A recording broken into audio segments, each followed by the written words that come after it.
still want to tangle with us, Buster? Yeah, sure. I mean, I think so. I never saw a rail like that before. Just as I thought.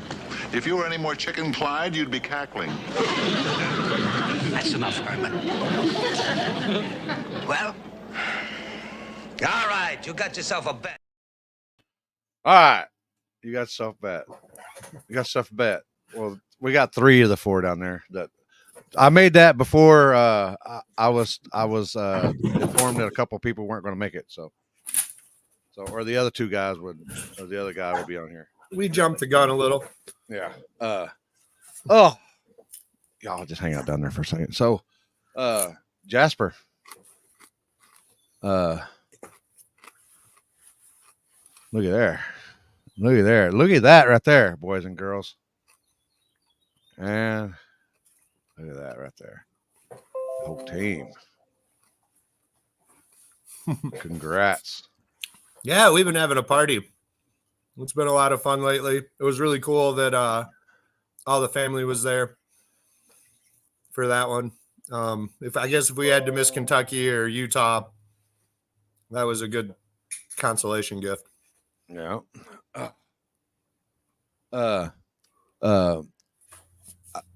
Somebody did a hit for hit. I can't remember who it was. I did it earlier for y'all. What y'all smoking? I gotta have something here. Let me see. There's one. Oh yeah. Oh, so I guess. So what? You shaved a mustache like soon after? Yeah, my old lady was not impressed with the stash, but I think we might bring it back for War in the Woods. Oh, man. I think I'm going to use it now in certain times. You know, like if we go to a race and we want to intimidate everyone there, we're bringing the stash.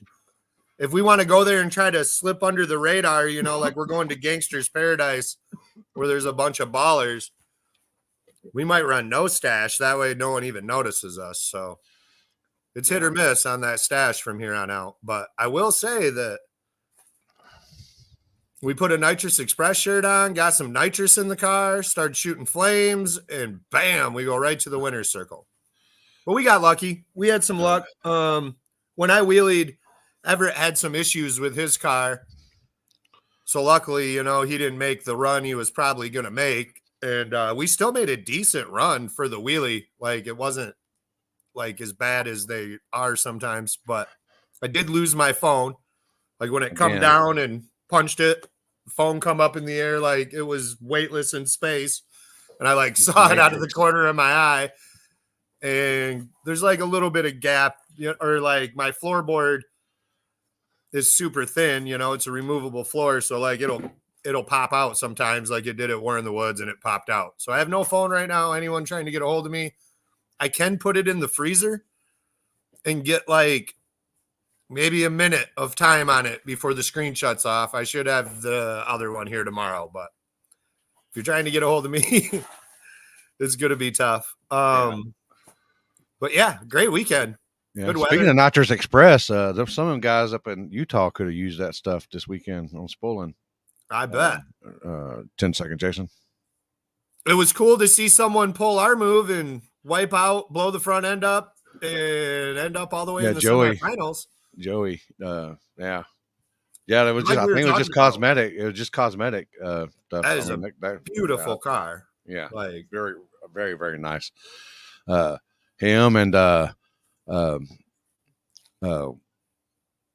Joey and God dang, I'm bad with names. There was everybody. That race was reminding me so much of what's going on, Bob, of the Decker Boys race.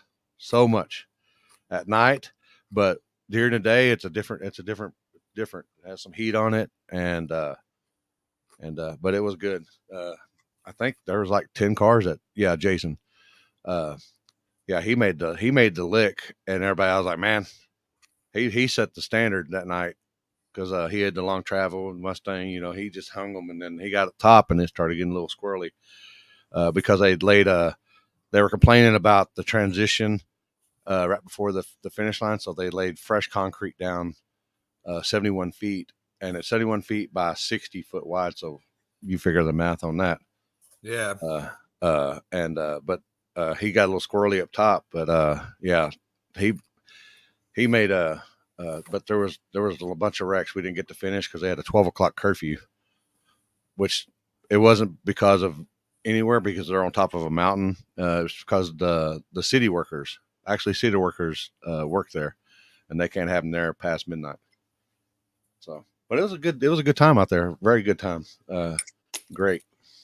I think honestly, midnight, and I know as a racer, I don't care when we end it. We can end it at 5 a.m, but just being an observer, the fans start checking out after midnight. Yeah. And it's just, I don't know. I think it's cooler sometimes when you finish the race and everyone's still there, and You know who's really there? who? After when it gets late in the night, because when it gets late in the night, the hitters are still left in racing, and these guys right here are betting like a mofo. Oh yeah, I'll stay till the sun come up. When we was at the pad, shit, we got up at 7. I didn't go to sleep until 8 the next day and drove home. Stayed up all night gambling at the casino, racing, and then drove 6 hours home. No, I bet you guys definitely put in the same amount of work as we do. Yeah, for sure. Most definitely.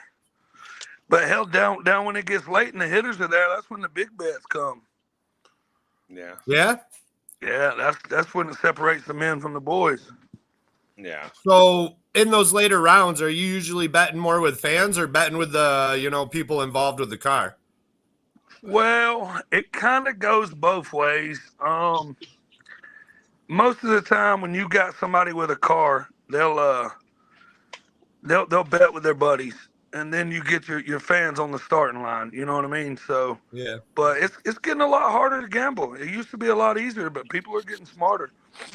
So, Man, after this weekend, the amount of odds that I had to give on bets, bro, tells you exactly what you need to know. I gave 10 to 1 with Frankenstein, and the only person that took it was Poland. He was like 10 to 1, your 1,000 of my 100. He's like, fuck it, I gotta try it. He hands me the $100 bill. He said 10,000 to 1,000 at one point. I told him however they want to do it. It don't matter to me. When I give odds, it's however much you want to do. You know what I mean?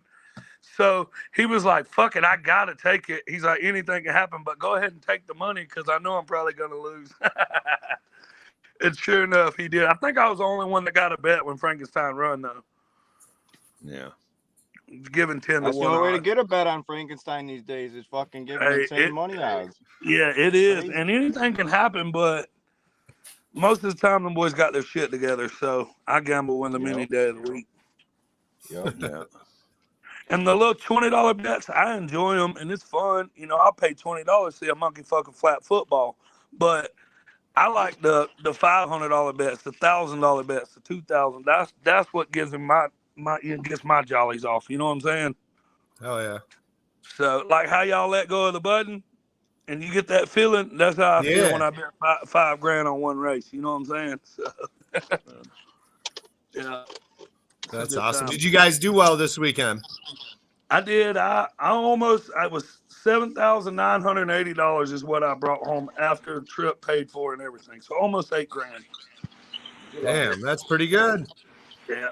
And it was because there was what I always do with my 5, 10s, and 1s. I don't know if anybody notices it, but I don't do it for people to notice. But anytime somebody pays me in 5, 10s, and 1s, I find a kid in the crowd.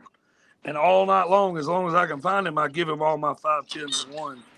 And I don't know the little dude's name, but I think I gave him about $200 in 5, 10s, and 1s throughout the night. You know what I'm saying? So yeah, that's awesome. Yeah, I wish I knew his name, but his dad was standing there right with him. And to me, that's the future of racing. That's the future of gambling. You know what I'm saying? Like the future of everything. Whether he turns out to be a gambler or a race car driver or even a flagger, you know what I mean? Or a promoter. So no, just that moment in general locks it in. Yeah. Because, man, $19 to that little dude, when you hand it to him, it's like $10,000 to us. You know what I'm saying? So that's why I do it. Especially when it's ones. Yeah, exactly. So. I think I sent you a photo, Limpy, of Bobby there celebrating some of his money. How'd you do this weekend? Yeah, I did pretty well myself. I didn't make David Ray money, but I did all right. That's because I didn't get it. Like me that just want to bet with him, so they'll take any bet he wants to offer. I didn't get it, Jasper. Let me turn my Facebook off and try it again. There's a couple of upsets that got me pretty bad. Man, that's how I feel. I got fucked up on the odds, to be honest with you. Hey, well, when Nick first round got me pretty good, I lost like 480 right there. Hey, giving odds ain't for everybody. I can tell you that. No, it damn sure ain't. You got to take it just like when you win. You got to take it when you lose. You know. Yeah, it's a little bit more painful. So how'd you do, Ethan? I'm not even gonna lie. I paid for the trip, but I didn't come out as hot as I thought I was going to. But I mean, I can't say that I went home losing money, but definitely didn't. That's happened come to out me more times than one. But I mean, I'm not gonna put on a front and say I killed it. You know what I mean? Yeah. I'll tell you how it is. It was a good weekend though. I'm glad I got to go check out the track. First time going to US 60. I'll definitely be back there. It's a sweet place. Oh, dude, killer Yeah, track. I'm ready for the backside. They're doing that backside. I think June 22nd. Yep. That's gonna be a party. I like Big Houdini for the backside there. Ooh, Yeah. that thing was out there flying, boy. Woo! Got my pockets tore up a couple times. Joey saved me one time. I ain't gonna lie. You want to tell him, Joey? You want me to? Nah, we'll leave it out there for a mystery, huh? We ain't got to tell him.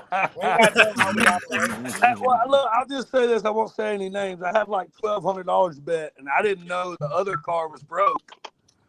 And Joey came up to me, and he was like, bro, just because it's you, he said, that car's hurt. I know because I talked to him. And, bro, I done watched Dunk me. hit a 500, a 300, a 200, and he was still going crazy. Oh, yeah. When you called my name, I was mad because I'm like, what are you doing? I'm trying to get this bet. Like, leave me alone. And then he was like, bro, the car's broke. I'm like, oh, shit. Fuck. So, yeah, luckily, it was with some guys that I gamble with all the time. And they was like, it's cool, man. You know, we knew the car was broke. No biggie. And we called the bets off. So, damn, that's gotta suck sometimes, because I can honestly tell you that we've limped a broken car up there before and purposely not told a fucking soul, so we can hope. And maybe the other dude jumps, maybe this happens, so I have time to fix it. Yeah, super sorry if anyone was betting. Know when to say something and when not to. That's for sure. Yep, 100%. I about fucked up there. No lie. It's a whole lot more to it than just racing. There's it is. You gotta play or chess gambling. sometimes and play checkers others. Yep, 100%. Uh-oh. Mr. Ford's in the house. Hello. How you doing, guys? Great. We're really great. So he's the one. He goes to all the street outlaw, like when they're in the street. Are you the Amish guy that's always betting JJ and betting everybody? That would be me. JJ gave me that nickname because of this fine-looking thing. Look, I just got off probation, and I was going to come to the Vegas one last year. Rank was going to bring me out there, and I was on probation, so I couldn't travel and be on TV. But now I'm off. You better hit me up because I'm going to come out there and dig in JJ's pockets too. Free man.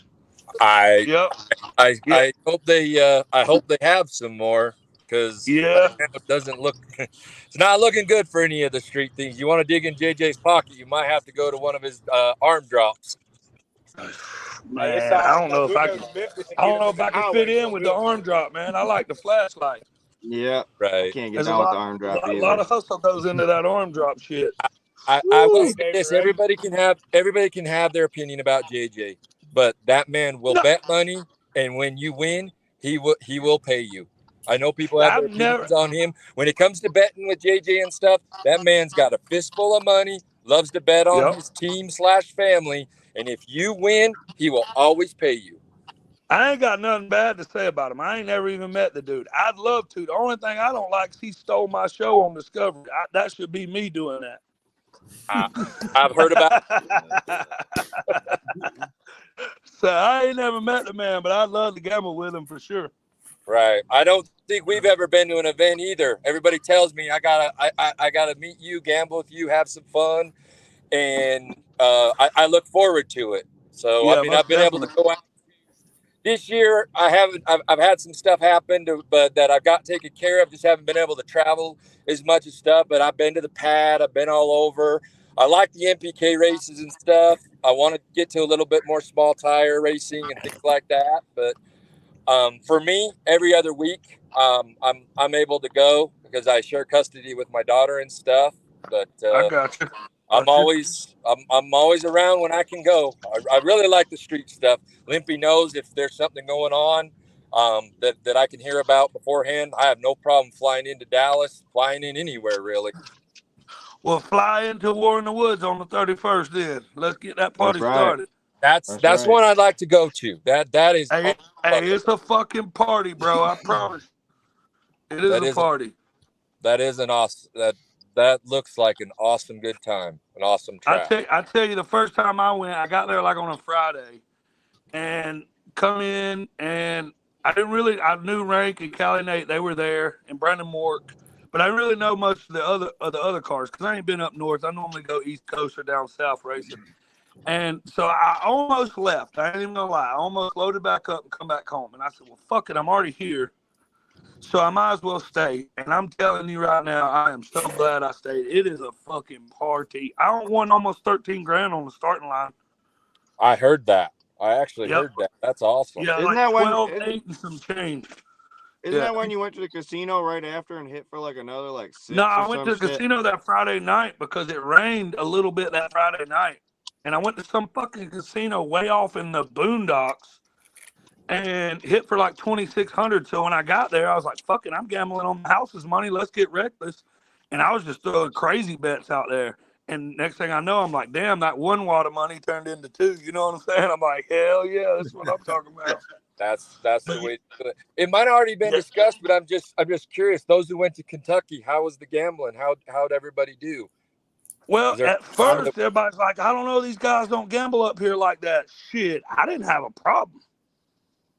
Ethan, did you have a problem? I mean, I was getting bets, but I always bets every bets too, though. See, my problem is what is it? I had to give out so many odds, I feel like, for people to want to get on the bet. But my problem is they don't want to give me the odds, or they're definitely not going to give David odds. I know that for a fucking fact. Yeah, I never get the other end of the odd. I'm always the one giving odds. But like Jordan, he was on, I don't know, on the right hand side or something, and I was like, Jordan, I was like, go to the other side because he's over there hollering 2-1, and I was wanting to do 5-1. So I started hollering 5-1, so he strikes out to the other side. And all the head up bettors, they're like trying to bet, and as soon as you yell out odds, they just pull their money down. They're like, well, fuck. Was it more like $20 bets, 50, 100, or just? Yeah, it was all over the place. All over the place. But see, like first round is normally where you make your most money. There wasn't a lot of gangsters lined up, so if you've got Frankenstein versus Joe Blow, of course you're not going to get a bet. You know, you have to give. That's where you got. That's where if you really want to get some action, that's where you got to come in that 5 to 7 to 8 to 1 stuff.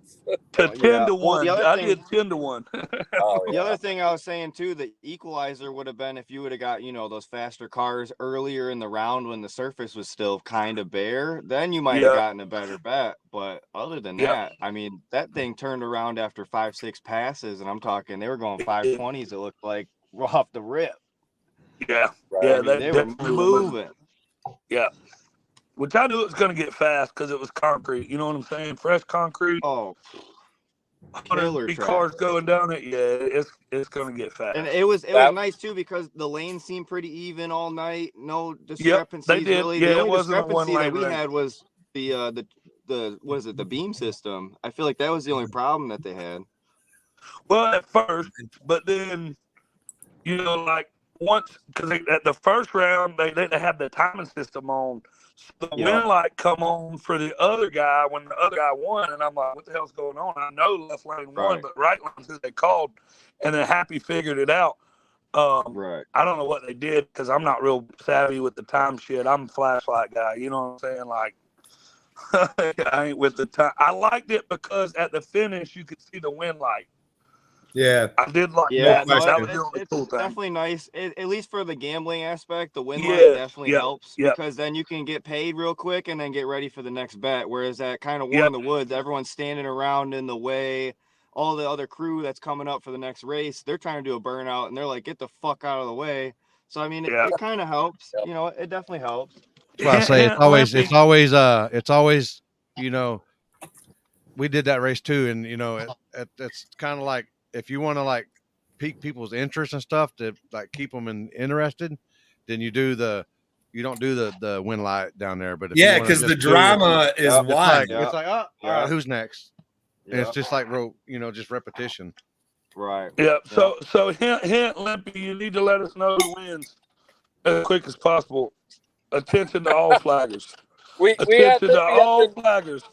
we had Lippy up in Vernal, and he can attest. We had some very, very, very close races, and everybody starts like gravitating toward him. They're all looking at him, and everybody's just staring at him, waiting for him to, hit that arm going left or going right. So, and sometimes it could take a while, and you're right, it does mess up the next race for people trying to do a burnout. I mean, like I that. don't know for He's y'all, right. but for me, I can pretty much tell who wins from the back. You know what I mean? Yeah, Like for the most pretty part. much can, For the most part. Yeah. Yeah. Well, that's but why in that order for first somebody race to that get paid, happened, I ain't even gonna lie. Even if I think I know, I don't have my hand out till it's officially. Oh, not me, boy. I'm hollering, motherfucking pay me, because I know I won. I'm loud, I'm fat, and I'm proud, son. You hear me? My belly's out, I'm tatted the fuck up, and I'm trying to get paid. I get it. 100%. I know you seen my belly out. I told him I was bringing the dad bod back. So was there any I know with some of the heavy hitters and stuff with the Kentucky race, was there any like standout races where there was really good money on either side, or just kind of hit or miss? Usually a race, in my experience, there's like a couple races where there's one or two races that just had a lot of money on it. Because you had I think one of the biggest upsets that a lot of people I think lost money on was that black Fuel Tech Nova that nobody had an idea what that car was, and then he was racing. I think it was that blue one with the TKM sticker in the back. That was what is it? Shelby Lynn's boyfriend, I guess, is what I was hearing. Oh, okay.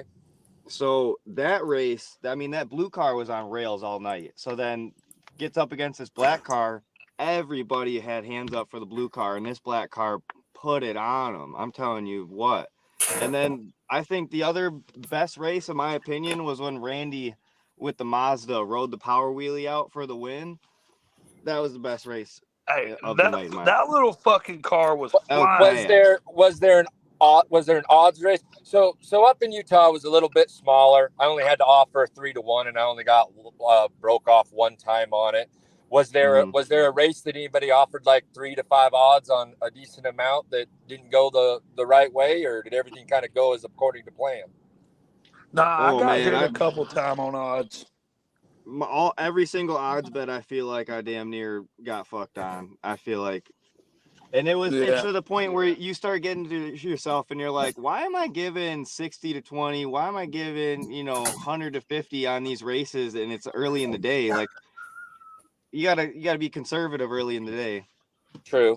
You probably just get that itch where you want to gamble on something. I mean, I get that. Yeah. I don't like giving odds, but for an example, for an NPK event, it doesn't matter who it is. If you want odds from like the crowd or something, if Brian Martin's racing basically anybody, you always have to give up odds. That's how Frankenstein is for a while. That's how Frankenstein, Casey Max. Yep, exactly. It really does. Even most times, Jared Bradshaw and Charles too. They're the same way. Like if you're in North Carolina at Dig or Die, you ain't getting a head up bet unless you give odds. That's right. Yeah. So and I've been fortunate, giving a lot of odds, making a little bit of money here and there, but I think just like the rest of us, I mean, them odds have cost me. Right. But at the same time, when the underdog wins, it's best for everybody though, especially for the gambling, because it just shows that the favorite doesn't always win. Gamble a little bit. Yeah. Take the guy that's not supposed to win. Yeah, when You one know? person hits you for some good So I odds, don't it makes everybody else want to mind start sometimes gambling. when an That's underdog right. wins. Exactly. That's exactly. It lets everybody Yeah. see, hey, the favorite don't always win. Take a chance. Yep. And it Yep. makes us That as it is harder gamblers, true. we for the know rest of that. the night We way, know the too. chance that we're taking. Exactly. Yep. Yep. Right. And I don't like to see the same person win all the time anyway. I like to see the guy that's put in the work and come from Man, nothing win. I You know what I I was mean? really rooting for Logan to take the win, honestly. With the new car coming out, man, that thing was flying. I was really rooting for him to win. Yeah, it was definitely moving, and that car is fucking absolutely beautiful. Beautiful. Ethan, Yeah, did if you y'all see ain't this seen it in comment? person, bro. Take a blind bet first off the trailer. That still sounds like a fun. Oh, I bet. know who that is. Just pick a Shit, lane. we'll take a bet. blind bet. That does sound interesting. Hell, y'all might as well just flip a quarter before they even start. Then that's a 50-50 Exactly. shot Yeah, right there, you know. we can flip for lane. That's fine. Yeah, yeah. Or just flip a quarter for $100 and just don't even worry about the race. Yeah. I don't like. Somebody was approaching me. We got a race coming up in Wyoming, local to us, a month from now. And he was just like, "Let's bet $100 first round, left or right." It's just like me personally, I don't like all that. I That's don't not either. fun. Because it's gambling, I but hate it. there's skill I to won't it do it. too. You know Oh, what I yeah, mean? for Like sure. we know the cars, we study the cars, we know who's who, and that's where the skill comes in. Everybody thinks, oh, you can just get up there and bet. You gotta know your shit too. And You know what I'm for, saying? So I'm and not for gonna. me personally, Yeah, I feel like I've if I gone bet, away I got with at least a always betting on my 51% chance friends. of winning. I've gone no. away with betting with my heart No. because it's cost me too much money. If it's a Yep, I conflict of bet with my interest, I just pocket, don't not my bet. heart. But I won't. But I done stopped betting on my friends. Bet with your I'll pocket, do not your heart. like If you want to make money. exactly.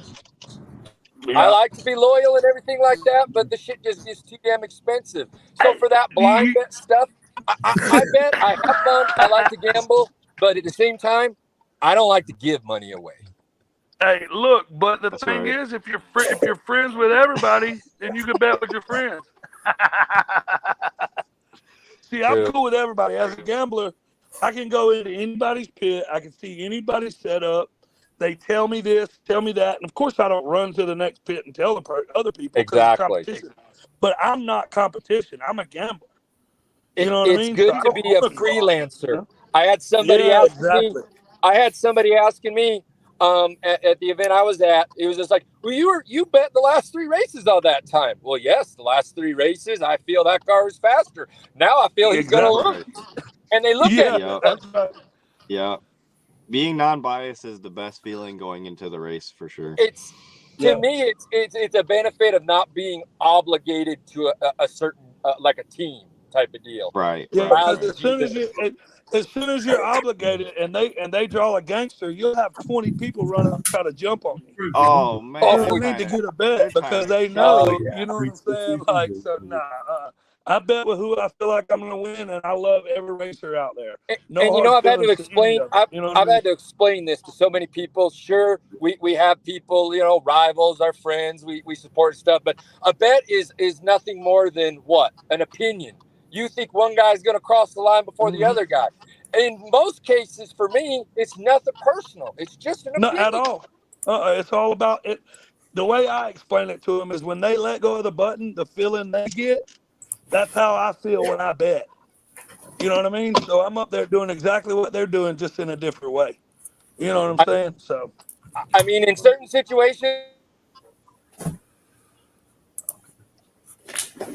oh, he done lost us. We got some unicorn meat coming into the rotation now. Uh-oh. He muted him. He muted himself. I think he muted himself. Oh, that's so good. Yeah. Hey, but he's giving it hell anyway. Yeah. Now I gotta meet that guy. We gotta come Unmute. to the same race. Oh, For sure. Hey, while he's on mute though, not to get off the subject, let me, but you gotta make a meme with Happy looking at the tree, waiting for it to count down, and then turning around and flagging the race. All right.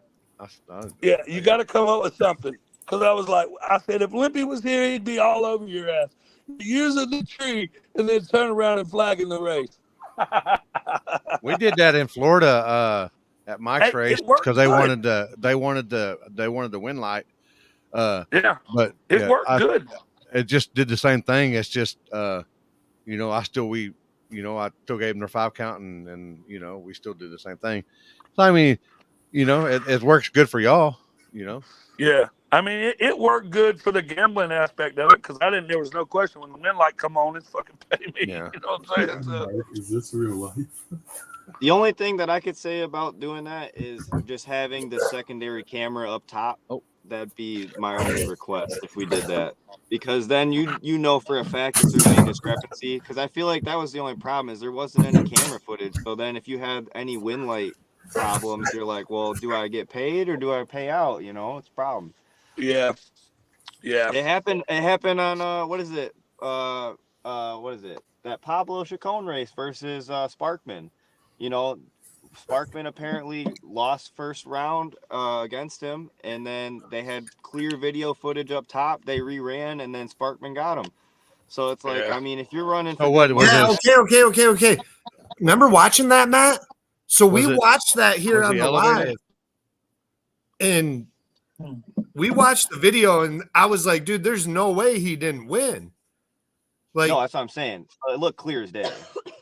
Yeah, like it was pretty, but I didn't even know at that time that they were actually using the win lights. Yeah, see, I didn't even know that happened. I know the first race it was fucked up. I know that. But I didn't even know that happened, so I probably lost money on that race and didn't even realize it. It's all good. I'd say that's when you pay your taxes. Because we get tax-free money. So when you get hit like that and you don't know it, that means you got to pay your taxes. Yeah. But yeah, it was definitely some good. I think gambling in itself is its own sport. That's right. A lot of people come there just to gamble. It's not easy. I mean, what is it? One, you gotta put in the work to travel. You gotta put in the work to study. I mean, I don't know about you, David, but I watch a lot of footage. I try and watch as much YouTube channels as I can. I try and keep up on everybody, how the car's running, everything. Yep. I do the same. Yep. 100%. I ain't giving away too many secrets, but yeah, I do that. I mean, it's just like it's just like football. You gotta watch the tape. Yeah, exactly. Yeah, you gotta keep up with the stats of it. Yep, 100%. Hey, would y'all attack or smash or pass? They want to know. I'll be honest. I think me and him could be brothers. That's right. With that belly hang, I don't know about the shorts, bro. But I like that car. That fucking car does good as fuck, bro.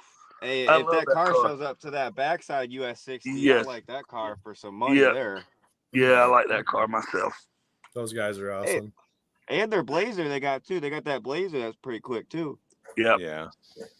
And a Mercedes now. What you smoking on, Ethan? We got some unicorn meat. Unicorn meat? Unicorn meat. Where's the bag at, babe? What are we smoking on? Let's see here. It's in the freezer. Where your phone's at?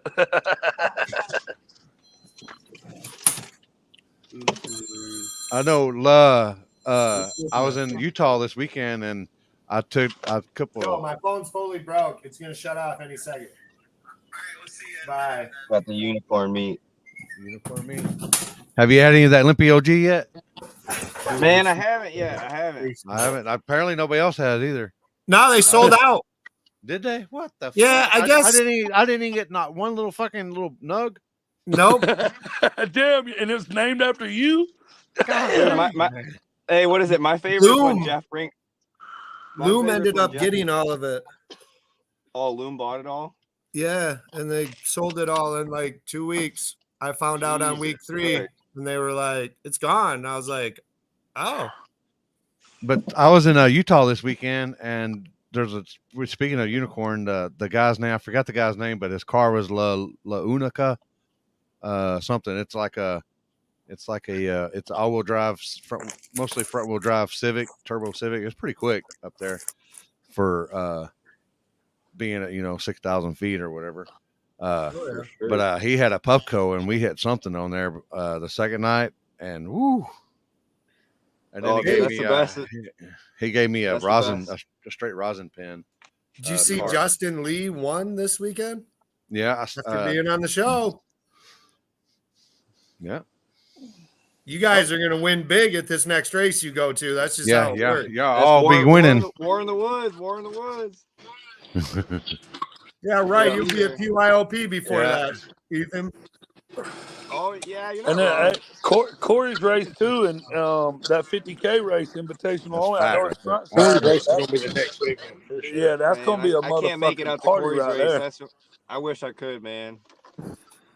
Yeah, that'll probably be huge gambling because every pair. Yeah, it's gonna be straight gangsters. You know what I mean? I feel like just the locals there, they gamble a little harder over there too. Well, down here on the East Coast and the South, we the gambling fanatics, so we bringing it up y'all's way a little bit. What's the most money that y'all won on like one bet before that y'all can remember? Oh, probably like 800 to 1,000. I don't really bet too big. Like 2,500, but it's been like a grudge race. Pockets this big dog over here.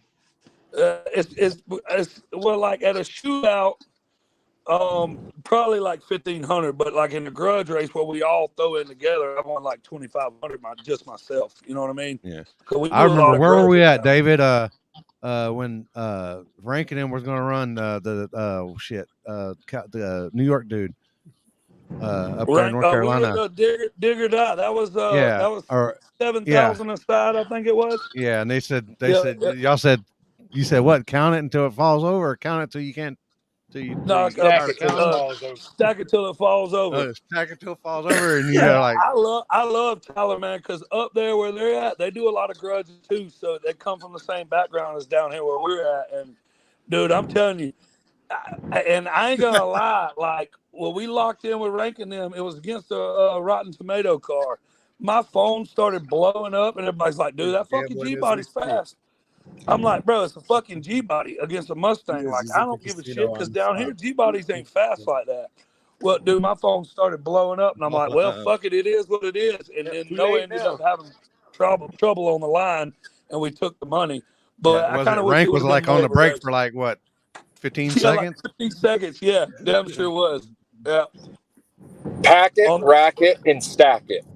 Yeah, on that sketchy ass road. But yeah, that was so that Jasper, was a good are we doing the gambling trailer again at War in the Woods or what? That's the big Yeah, I'll tell you what. I made what $2,200 that night. And that's without anybody really knowing about it. Yeah, just high card and what were we doing? We did something else too that time. They were playing high card. I think they were flipping quarters too for a minute. Yeah, we're always flipping quarters. There was something else. Someone else did a different game. Was it poker or something? Or it was 3-card or something like that.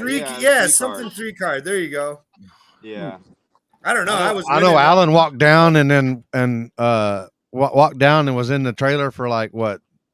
A minute and walked out with like fucking and ate it up for a minute and then they left like $1,500 in like a minute. That was like they walked in the trailer and then took everyone's money and walked right out. Yeah, him and Pablo like betting huge. Well, y'all let me know when that happens. I'm down. Oh, that's for sure gonna happen. Especially every night. Knows about it. Look for the trailer that looks like it's on fire. That's my like tactic, dude. We just blaze that bitch out. So like David Ray walks in and gets all sideways, and then we just start taking money. Yeah. They throw dice out there at War in the Woods too. Yeah, but it's more like high dice. It's not like craps or anything like that. Yeah, it's more like high dice. None of that street crap stuff. No. I like whenever you get like 8 people in a circle and you each throw down $20 or $100, whatever. High dice for a pot. That's great. Everybody one person take all because you can lose 8 times and still break even. All you need Exactly. to do is win 1 out of 8. You know what I'm saying? Exactly. I agree with that. Who's this Mark guy? He keeps throwing out big numbers. Come see me at War in the Woods, Mark. I'll let you take Oh my yeah, money. he's buddies with Mark. Yeah, he's buddies with the clan. Mark will be in the trailer for sure.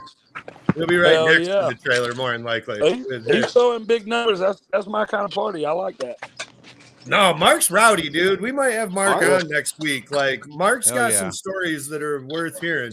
Hell Hell yeah. yeah, I'd like to That meet is him. Hey, I Mark. done called him in Kentucky a couple times. yeah. Yep. God dang, boy. Woo. So Ethan, you've been to both. You've been to Dig or Die, right? I have not yet. No, but he's I coming. thought I seen soon. you down there. No, I'm trying to make it down I was this trying year. to figure out that's the what plan. better gambling, a Dig or Die or War in the Woods. Oh, it looks like Dig or Die, honestly, because of the people, the amount of people. But I don't know. What do you think? War in the Joey? I Woods feel is like just you've as been to both. good. Well, I've been to see both. the thing Bobby's with been to me both. is I've been to Dig or Die a bunch. I've only been to War of Woods once, and nobody know me up there, but like Limpy and Jeff and Rank and Nate.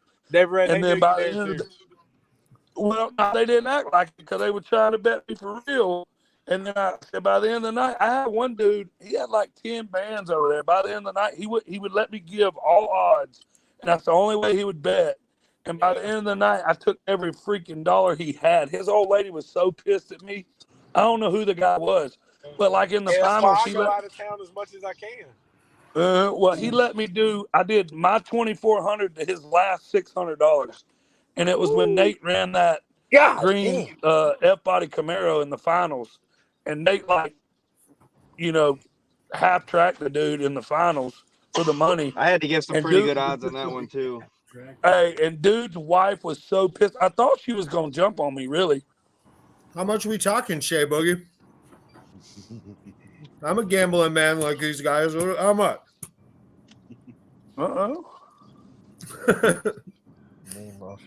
Boosted. Shea Boogie. I don't know no Shea Boogie, but he can come gamble. Yeah, Chuck likes to gamble. Chuck likes to gamble up there Shea too. gambles. Man, I love when Chuck's I gambling. remember That that shit's he's got a hilarious, G dude. body. I think Okay. Shea's got a G body. Yeah, don't How fuck y'all with feel Chuck. about He'll even gambling Chuck online? killing it. What about gambling online? Yeah, what do y'all think? Yeah, well, I was gonna ask, what do y'all think about gambling? I'm out. So You have to know who the person is. Like I there's can comment on that. I'm sure Ryan can comment on this too. Easy We're both Peasy in the knows same what's group up. chat. The group chat that we have, I feel like, is a solid group of people that will pay out bets for the most part, and that's what you have to do if you're online betting. If you just go on a live feed or something, don't expect to get paid. Just don't even expect to get paid. and I just want to say this loud and clear because I know everybody's experienced it. Please tell everybody you can. One day, Tommy Powell, that dude's got to have a death wish. He's taken so many thousands of dollars from people on all the lives. It's not even funny. Yeah, see, I don't gamble online because I can't. I don't like to lose like that. See, and And he's got like fucking like 10 accounts too. The biggest problem with gambling online that I have is you're not there. You can't see the surface. You can't feel the surface. You can't see which car is running good because, like David said, you'll be able to walk into a pit and know that, oh, this car just blew the trans line, and they're putting it up there just to see, like Jasper said, if the other car is going to jump, if they're going to brake, what. So you don't know where what you the hell's rely going on your friendships and your relationships with the racers or people are there when you're not there. You know, that's the I trust tell you, those people have. the easiest way not to get burnt gambling online is just don't fucking do it. I don't do it. You'll never see me place a bet online, ever. That's right. I wanna bet you when I'm there. Like I'll bet my buddy. Like if Jasper hits me up and says, "I like Frankenstein over X," you know what I'm saying, or whatever, and we pay each other when we see each other. I'm cool with that. I'll do that. You know, It's got to be a friend, I imagine, though, or someone you kind of know, or Yeah, it's like the guy was saying that we're both in a pretty big chat. We gamble on sports, we gamble on anything, but we've all most of the time we either have really good mutual friends that know each other, and you were vouched to be able to come into the a chat. There's somebody that's going to pay. They might not pay in 30 seconds. I mean, even a couple days, things happen. I mean, I've personally had payment things shut down like everybody else. PayPal, Venmo, all those guys. They don't like all that.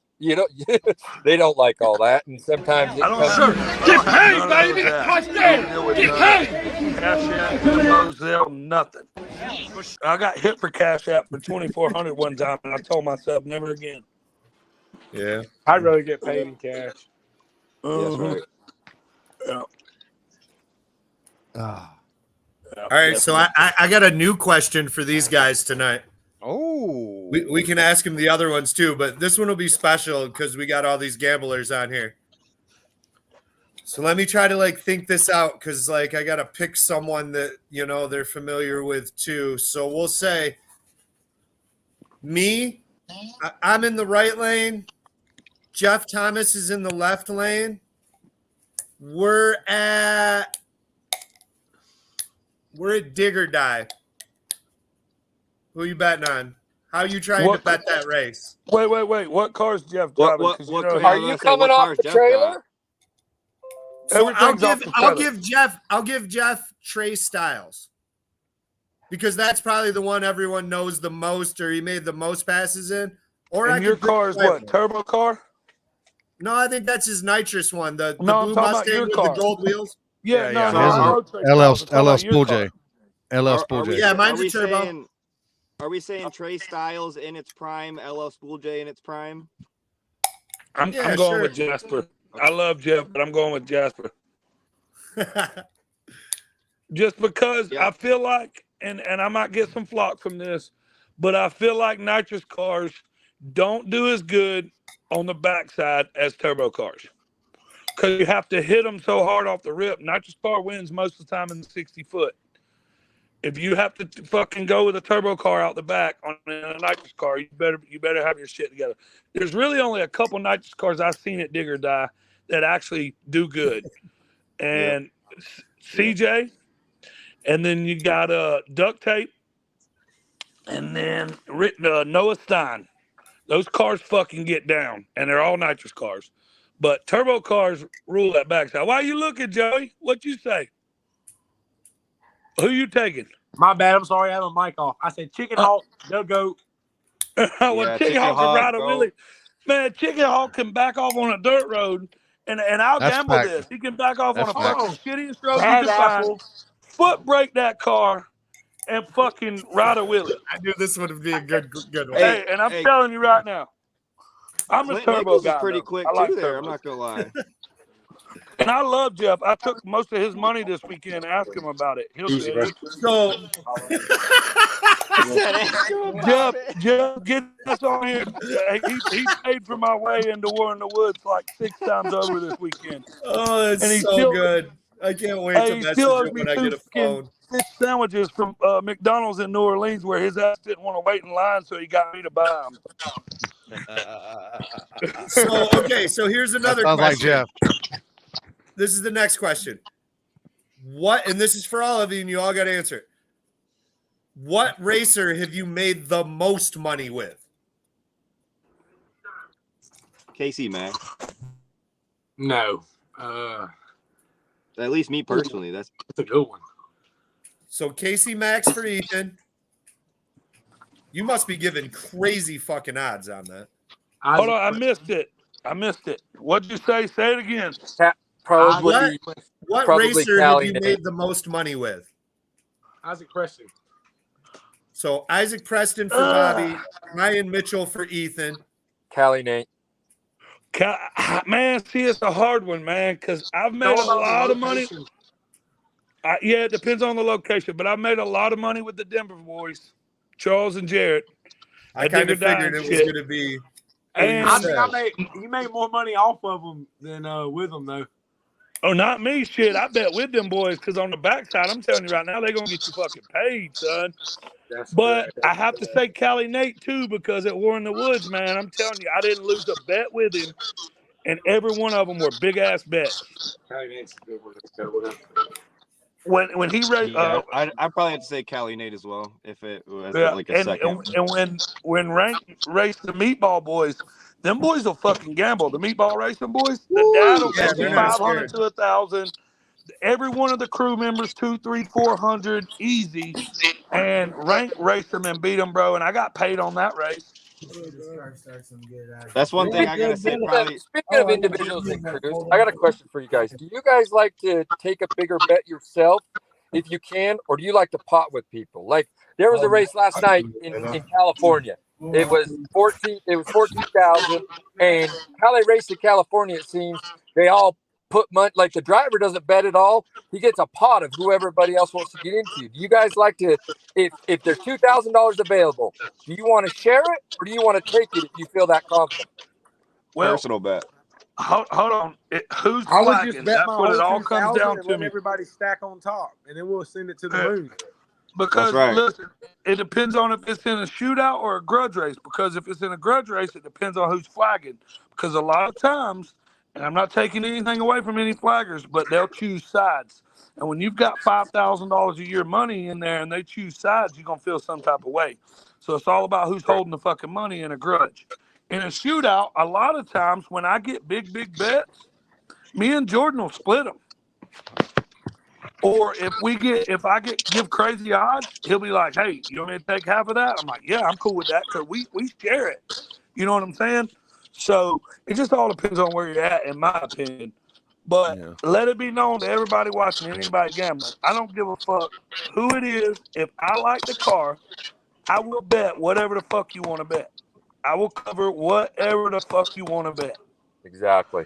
I don't show up with $2,000. I bring a bag. And I don't bring it to flex. I bring it to bet. You So- bring it because you've probably been to an opportunity where somebody called out a number that you didn't have, and it would have went your way. It's better to have it than not to have it. No, Yeah, it's better like to have always it, not gambling. need it, than need it, and not have it. That's the way I Yeah, look you at have it. to have enough to always be able to get back. No. Yeah, and that too. Yeah, if you get hit in the head and you run out of money, you ain't got Yeah, no way to get it back. I've been to races where people will just come out of nowhere and talk $3,000 to $5,000. Uh-huh. And it's not an average thing, but it'll just happen. And somebody else will get it if you can't. So, like you said, it's better to have it than not have it. Uh-huh. Yeah, they'll do that I shit agree. until we around. Okay. What Uh-huh. racer has cost you the most money? Which one have you gambled on the most? Dude, And they don't red ask me lit, that they question. jumped, they screwed you over. One of my really, really good friends, John Odom from NPK. I don't even want to say this shit, Um, Dave. I don't even. I ain't even gonna lie. I was about to read off Lippy's thing. I plead the fifth. K-Fed done got me in trouble Really a couple though, times. really to be honest with you, they've all costed me money at times, right? But the way I look at it, losing with people and winning with people is as long as I've won more than I've lost with them, I'm okay with it. Hell no, even if I lost with you, Cause- it's still my fault. I shouldn't have gambled. I should have picked up the other dummies' money. I know, but you can't always win. Everybody thinks that when we go out there, we always win. Now, don't get me wrong. It's been a long time since I went and got and lost as far as like the shootout. Now, a grudge race, yeah, I might lose $2,000 and it only be one race, and you can't get it back because it's only one race that night. But in a shootout, it's been some years since I went out there and actually come home in the red. But you do lose. You lose a lot of the races that you gamble on. And to me, that's good. And I've always looked at it because I like all the streets and stuff like that. And when a car that was supposed to win doesn't win, even though it hurts to take a loss, in the end, it's good for business. Because if people always see you win, they ain't going to want to bet They ain't with going to bet you. No. Yeah, for some So they reason, want to see you take losses. That's why I sit and I smile and I take my loss and I hope in the back of their, in their mind, it's like, okay. Don't run off with my money. Yeah, exactly. Yeah, you can win. Yeah. A lot of the times you don't get it back. A lot of the times there's a lot of people that hit. I know you know those type. They hit and run. They'll show up one time $500 and then they disappear. Hey, I can tell you who I've lost the most money betting against. fucking Billy the Kid, man. I tell you what, I've lost so much money betting against their Hey, cars. I lost a little bit against Billy, but one time I They betted will him. come out of nowhere. I betted him and like fuck $100 you up. against one of those street racing channel tags that he had for sale, and I hit him in the head. But he hit me one time. I wanted his shirt he was wearing. I was gonna make him go shirtless at the pad, and he fucked around and won the race. But yeah, I like gambling with Billy too. He's pretty straight up with it. But I won $2,200 when Billy raced Brent Self at the Grand Hustle. I think it was the second one. Where was that at? Leaksville, maybe? No. It was not Where was the Leaksville, I second one? remember. Did you get head up It was on in that? Tennessee. It crossed that Tennessee track. I did. No, it was in Mississippi somewhere. No, it was still I the did get, second one. The I third did one get was head up on that. The one thing about when Billy pulls up, people love him. You know what I because mean? they went Like, all the way love up him. fucking Indiana. They race there all the time. Gulfport. Yeah. Yeah. So they were first paired down, first round. And it was a smoke show. Billy had it. Billy had him, and fucking Brent turned it on and just like lit the tires up half track, smoked the fucking whole way, and threw the chute like 400 foot, I guess, to get some traction, and nosed Billy out by like probably a bumper. Yeah, it was close. I remember that. Paid. Yeah, I got paid on that one. No lie. Wow. That service fucking never fucking come around. I don't think it ever fucking come around. You ever come around, Justin? I don't know, but that was gangster throwing the chute and just hitting every button you had, adding everything you got. And dude, he did the straightest fucking 300-foot burnout you've ever seen in your life. I know. And fucking nosed Billy out by a nose. Still don't. Yeah, I didn't figure it. That dude's such an animal. Like, he is a real fucking bad motherfucker, dude. Yes, he is. I agree. I'll tell you another car that I've really, really grown to like, and I've been watching a little bit. That's Todd Spears' car.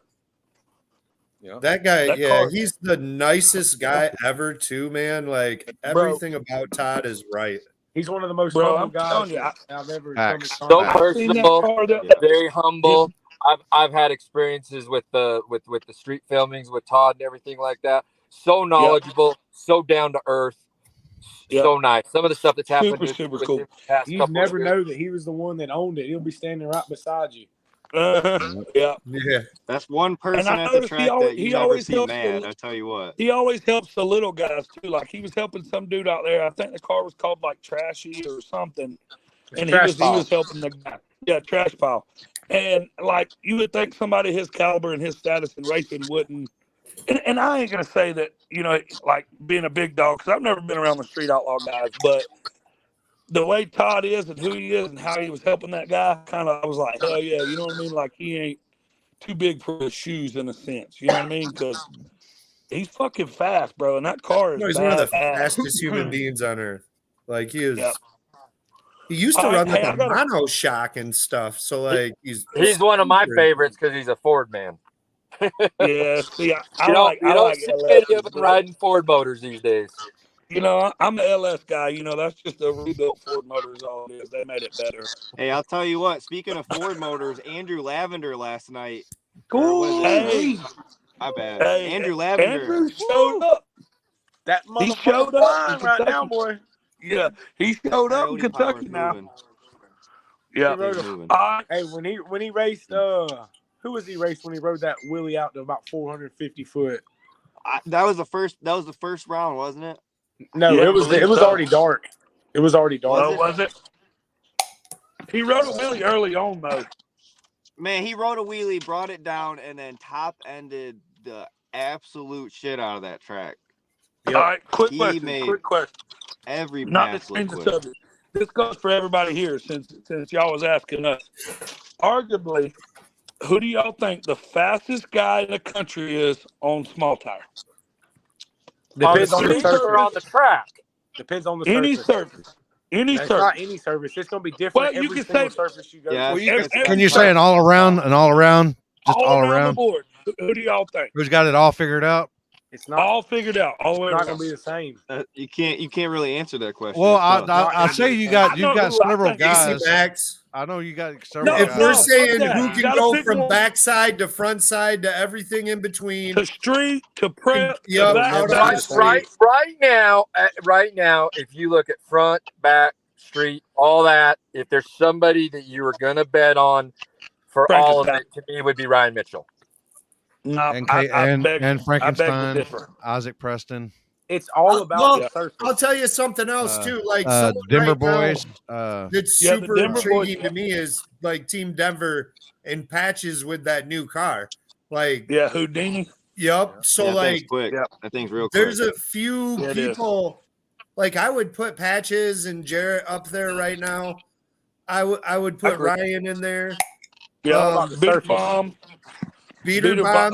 I know he let's hasn't do been this then. doing as Look, much. let's do this. But I like do Joey, all- we'll do but all Joey three. doesn't go to All a lot of the events. He goes to the smaller ones. I know he doesn't like to travel. Beater bomb could really hurt some feelings if he traveled. Yeah. Oh, I yeah. agree. He I used to I all never the even time. met him.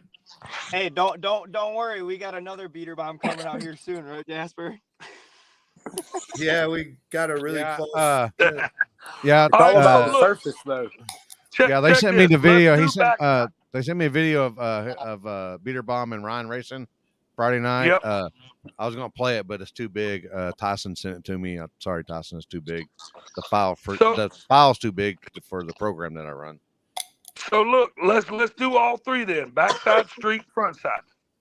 It's Who do y'all each think on the surface is backside? going to be different. No, Backside- bullshit, because Either you way, guys backside don't right get now, all if the we're just surfaces- showing up somewhere, I like Jarrett Bradshaw. Yep, Team Denver. I like Luke Glass is Yeah, very Luke. fast. Yep. And Chicken Hawk. Like, Yep. I don't know. Chicken Hawk shows up to most events and kills it. So, I mean, Oh yeah. Yeah, and he he's does. been doing it for years. It's all about the surface. All But right, right what now, about as a the driver, driver? I mean, if I draw Jarrett Bradshaw or Patches, I'm on the definitely backside? going who- back and re-looking at my tune extra hard. Who But did hey, you if like? you answer draw that them, question. Jasper, if you draw them, Jasper, I hate to tell you, but I'm going with them, buddy. Oh, I don't blame you. Who do you- I All don't right, so blame you what on about the that. street? Yeah, What who about do you the like street? on the street off the trail? Frankenstein till I die, man. Frankenstein on 28 till I die. I like Stephen Little. I've depends never on met the the surface. track. I like I've Ryan never been Mitchell. around I him. like Ryan Mitchell. I love Ryan Casey Mitchell Mack. too. Like I said, Casey Max on the street. I love for sure. Ryan too. I'll Don't bet get me on wrong, but Ryan everywhere we go. Like, so Hey, if Frankenstein I'll and tell you Ryan what, Mitchell that lines man up in will the not street let on If 28, every one of them at the comes pack. to naturally fresh, I will that. be honest. I will be honest. You know, I used to bet on our fallen mutual friend a lot and everything, especially when it came to the street, even over Ryan and stuff. But I think Ryan is an overall at least the top 3 on the street, in my opinion. Oh yeah, hands down. Yeah, I can't take him out of that. But look, I'm gonna give you the matchup: Ryan Mitchell, Frankenstein on the baddest road in the country, in my opinion. I ain't been to all the roads, so I don't know. Like a At the good pad. road or a terrible road? Who Like y'all bad? taking? Pad? Pad. Frankenstein, Ryan Mitchell. Who y'all taking? I'm going Ryan. with the Corvette. I Yeah. am too. For as much money as you can count up. I love Ryan, and I'm not gonna take anything from him. But that Corvette is fucking moving. if that happens, I will bet with you on that. Okay, so all right, bet. We're take gonna Ryan. bet big, Jasper. I'll bet like Let's go ahead. 1,000 or something.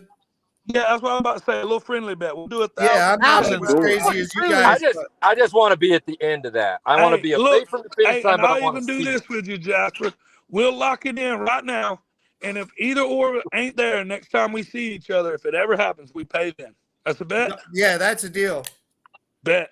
We'll take that. Well, I'm telling you right now, if there's a street race that's being planned that Ryan Mitchell and Frankenstein gonna be at, I'm gonna be there. Yeah. And You I'm better sure be. yeah, you I'm type sure of gambler, you better you be. might be there I too. want to try to be there for that. All right. All right, another quick and question. I love the ain't trying to change Prestons. this up. I don't want to shortchange. You know, like Ryan is my really good friend, so I'm definitely Yeah. going with Ryan and Eric and Oh, Megan. I love Ryan to death. He's No, I know fast you as do. shit. Yeah, And- hell yeah, I've won a lot of money with him. I In love him my to death. eyes, like that race isn't that far off. Like that's a someone fucks up on the tree. Yeah, you for know, sure. it's not nearly the same as like there's even. there's not a, in my opinion. I bet there's no gap either way. I mean, if somebody spins the tires, but if they both go but down, I want to see if them they both leave go down, together. there's no gap there, in my opinion. Yeah, I want to see them leave together at the best of their potential and fucking make a lick down beside each other and see who. Hey, who would take I'll it. go ahead and say this right now, just because I've known both of them for a while. I've known Ryan for a really long time, even back before when he even got anything figured out on the car. I remember him, going through the bad spells, and he never did go to you the track. started He this was, shit, he bro. was, What are you no. talking about? Well, I know, but I'm just saying. I remember Ryan, who couldn't figure shit out, to Ryan now, and you know how many years he's got invested in figuring stuff on the street out. So, I'm sure. I know nothing against the Prestons either, but boy, I'd have to go with Ryan. Bro, I'm telling you. I think it needs to be praised. Like so far, halfway through. We're May, round it to a 6 or whatever. What Isaac's done since War in the Woods and continues to do where he goes, it's highly impressive so far this year. No, they're out of this world, dude. They had 3 cars in the final of that 103 car race. Yeah, like that's no. Hey, and crazy, this right dude. here was not against anybody. I just wanted to see y'all's opinion. Exactly. Because I love all of it. And that's what There's that's what it is. All it is opinions. It's nothing to against any of them. We just have difference of opinions, and that's okay. That's right. The difference But, hey, between that's us good, and though, the we difference all like between the us same and person. non-gamblers, as gamblers, will bet our opinions. Yeah. Well, look, and I'll bet on the same person. There's no fucking gambling. Does Bob? I'm surprised. I can't hear. One thing that I haven't heard anybody talk about yet is those jar performance cars, though. Those Bear Trap, Bank Robber. I love Bank Robber. Bank Robber was a bad motherfucker too, boy. Man, those cars. Somebody asked earlier, did something happen to him this weekend? They loud. I think he just missed the tune. From what it seemed like to me, it seemed like he was riding the traction control the whole time. So I think he misjudged the tune. He thought it wasn't going to take what it took, and he went down slow. He didn't put a lot of power in the car. I think he was being conservative. That orange Camaro made a pretty good lick. Dude, that orange Camaro fucking surprised me too. I think it's Luke Shivers. Was that Luke? Yeah. That thing's fast. He did really good. He's part of them. He's part of them guys. He is. Yep. So another quick question, and I know the gamblers are going to like this question because it happens to us a lot. I know it's happened to me. If you're betting on a race and the car breaks in the burnout, is it still a race, or do you pay, or is it not a race? See, the way I gamble, if the light don't come on, it's no race. At a track, it's 3 bulbs is a race, or at least off the flashlight. Well, 3 bulbs is fine with me because at that point, they're already pretty much staged. But a lot of people, Joey got into this not too long ago. The car broke in the burnout, and they wanted Joey to pay. In my opinion, that's not right. Was that a grudge race, or was it no? It was a shootout race. Grudge race is completely different. Grudge race, if they break in the burnout, that's paid. Yeah, that's paid. But if it's a side bet, you can call a side bet off at any time. See that just kind of correct. And that's as when you're gambling your money, that's kind of responsible. It's your responsibility to know. I went up to World Cup in Maryland, and those guys didn't want to pay on red lights. I'm not even kidding you. Up there in those guys did not want to pay on red lights. I couldn't believe it. Sometimes when I'm at the track and we bet big on the side, say me and you bet $1,500 and they're going off the tree, I'll say red light, no race, and that'll go either way. Right. You know what I mean? See, you're smart enough to specify it so there's no, gray area. Well, I don't want to win like that, nor do I want to lose like that. That's why I always say. But if you're in the street and the motherfucker jumps, that's on them. But if it breaks in the burnout, Joey, you on mute, buddy. If it breaks in the burnout, I'm not going to take your money. You know what I mean? Like if it's and because I don't want to win like that nor lose like that, and that's just my opinion. But I've had to where I've gotten to arguments on the starting line, and I'll just pay the motherfuckers and say, "Hey, look, I ain't gambling with you no more because that ain't how I gamble." Exactly. You know, It's not just to save face and keep pushing. You know what I mean? Yep. So, Yep. but yeah, I wanted to touch on that because Joey got into a little spat a couple weekends ago with that. They all got pissed off at him. Joey, you on mute, bruh? He's not though. He's not on mute. Something's going on. Yeah, if you get a phone call, then sometimes it might mute your. Yeah, you might have to go out and back in. Yep. Yep. But yeah, we're in the woods, man. Anybody wants to gamble, come see your boy. I'll bet whatever. I'll cover whatever. As long as I like the other car, we can bet whatever. So when you're up there, and you got say you got two guys that are evenly pretty close. Yep. Does something like do y'all listen for something in the burnout, or do y'all listen something in the motor that or do y'all just try? Yeah. I try. I'm not an expert, won't pretend to be, but I try to look for something or listen for something. Well, there's a little tricks and trades that I really don't want to discuss on live. I'll give away one though. I smell for fuel. You know, I think fuel plays a big part. You know, like if you smell methanol or nitro or something like that, you know that car's making some steam. But really, it's all about watching the cars each round and see who's going fast. That's what I go off of. I've made a lot of relationships too. I will ask driver before he goes up, crew, hey, are you just going up to stage it, or are we good? You 100%, thumb up, thumb down, you know, and a lot of times, you know, they'll be honest and say, hey, this is what happened. This, you know, this is going to be a risk, but we're going to send it anyway. Hey, I got a lot of them come to me. A lot of the drivers come to me and tell me the car's hurt, or say, hey, man, I'm trying something. Don't bet big. I get a lot of that all the time. Exactly. I do too. My people don't let me go out there crazy. I can tell you that. But burnouts really don't do it for me because you can take your Dodge truck do a fucking burnout. So the burnouts really don't dictate how I bet. Now, if I can hear a car struggling or something in the burnout, then I may use that to my advantage. But I've heard a blower broke break in a burnout, and they still line up just in case the other guy red lights and jump. stuff. So yeah, I can feel horsepower in the burnout though. Yeah, you can.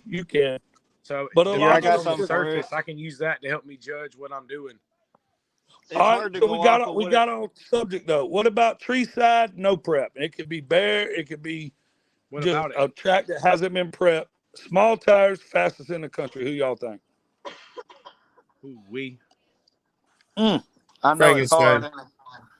Yeah, Frankenstein is a bad dude. Tree side, yeah, Frank for sure. Frankenstein. Yeah, it's a no-brainer. Yeah. Especially right now.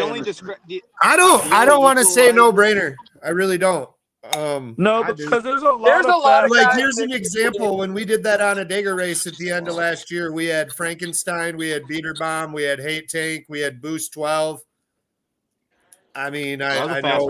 Hey, y'all put $40,000 on the race and see who shows up and takes that money home.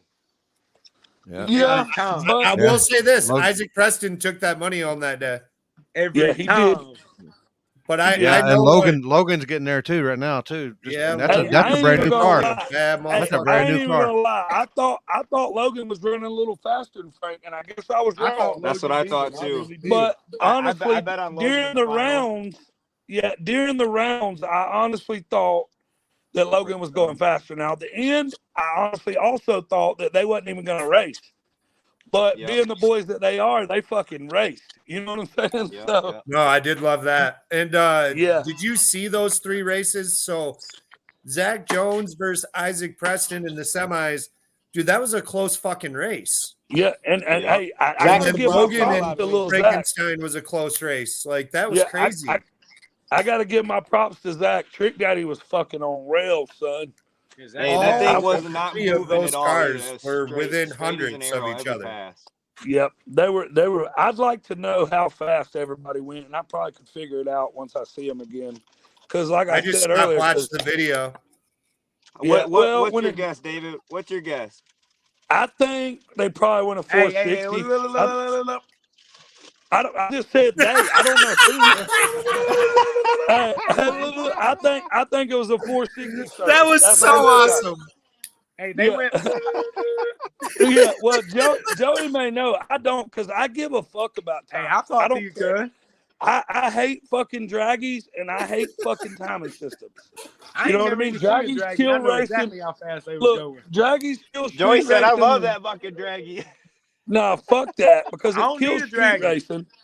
I Nah, got the I am the eyes, man. I draggy. know how fast Hey, they go. that's what I was about to say. I am the fucking draggy. Hey, so I when don't y'all need see me one. squat down beside the fender of the car and I'm watching the tail lights, There it is. I promise you, I'm on point. Joey, what you just tell me? Shut up, motherfucker. You giving up too much. Shut up. We got Shut up now. Kick him off, Limpy.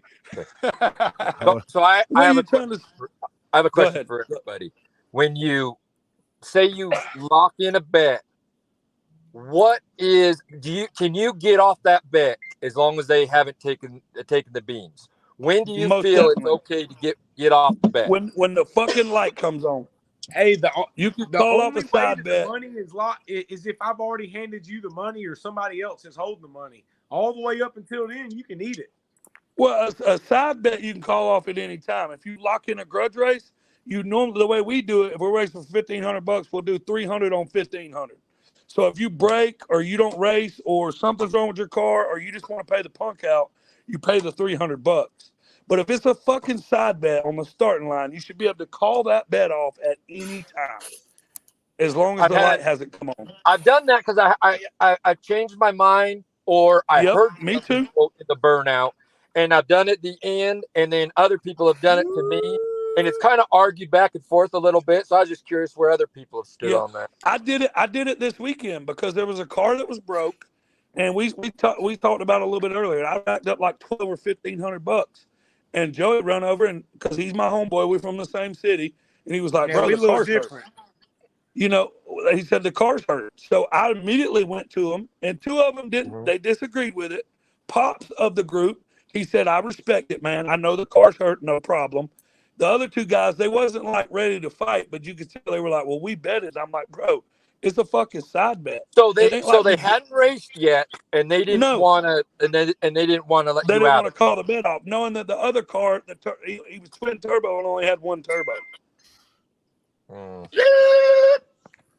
Look, Here's we got a video of one of the races here. Look, Libby's about to put us on blast. Oh, Logan. Hang on, Logan here.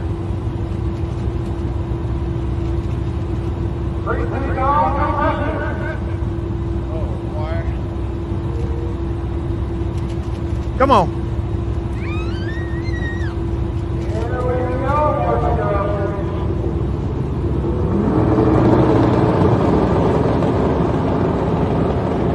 All right.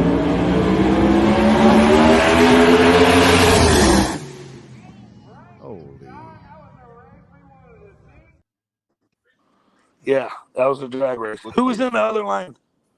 Logan and That was Isaac. Frank and Logan. That was the final, it looked like. Logan and Isaac. Oh. Yeah, Logan. Oh, okay. Limpy, you shouldn't have put that on there. Them boys ain't gonna like that.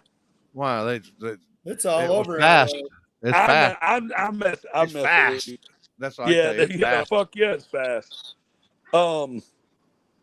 Yeah, them boys are fast. I always say them Kentucky boys got different shit in their fuel. They're E85. They got that Kentucky grown corn. Because you hear the motor spool up, bro. That shit it's different. And I don't know if y'all can hear it, but I can hear something different. Look, this is what's going on. Them Kentucky boys that you talking about got different motors in that motherfucker. That's I know what they got, bro. Oh, there we go. There we go. The $1 million question is: did they split evenly, or did they do a little different? That's the $1 million That was that double question. scramble right at the end. Well, it's none of my business, but I will say that them boys got paid together this weekend. Oh, you know they did. Yeah, I mean, Zach had photos of cash. Yep. I think they Todd paid get cash all the way too? down Did to they like split with 4 left. I think what Limpy said that, or not Limpy, but Happy said that he was going to pay down to like 4. Oh, that's right. You know, I yeah. do think. There No, you I go. think, yeah. They say they Yep. split 4 ways. Yep. Yeah, I think the last 4 got So paid. did each person Now, how get they did it, I don't $10,000? know. Yeah, they split the 40 grand. They paid out 40. I know that for sure.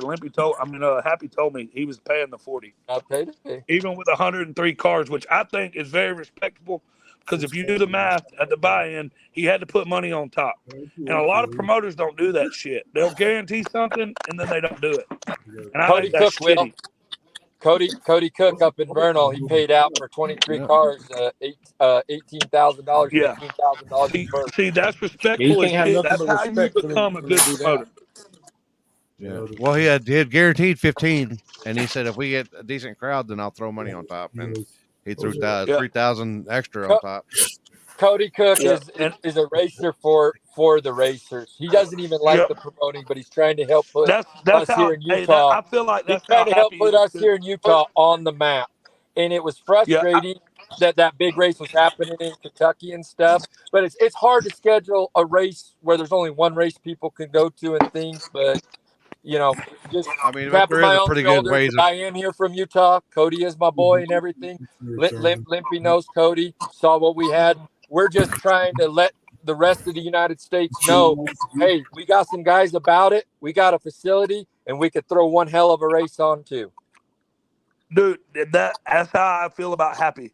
I feel like he is 100% for the racers. He's not for the fame. He's not for the money, because that man stands up, he shows out, and he sticks to his shit. That's what I like.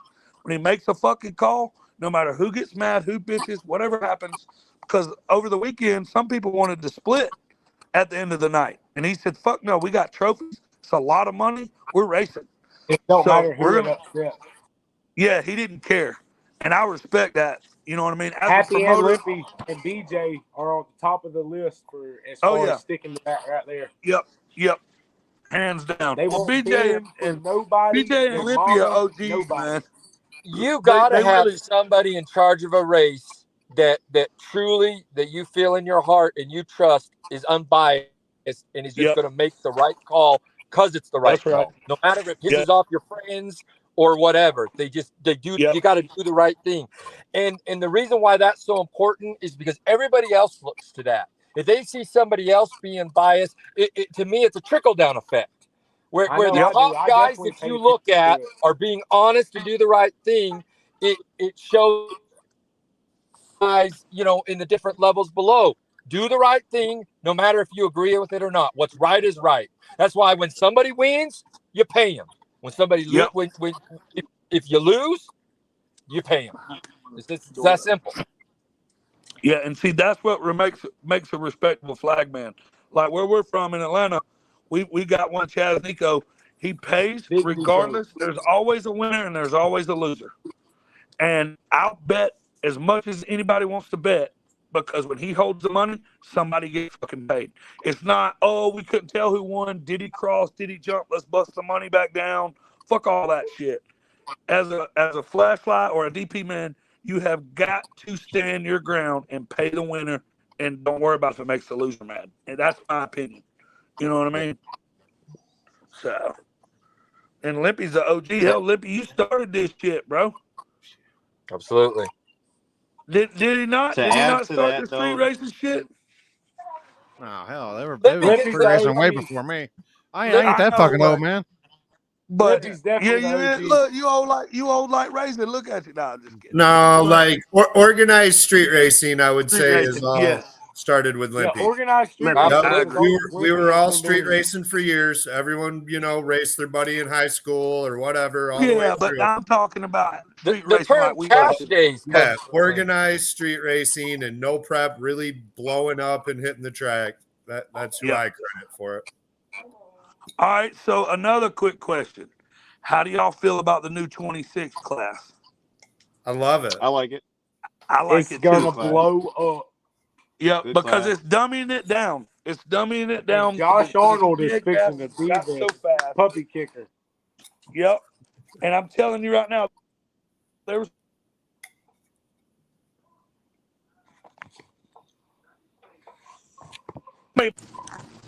Mom, did you eat it?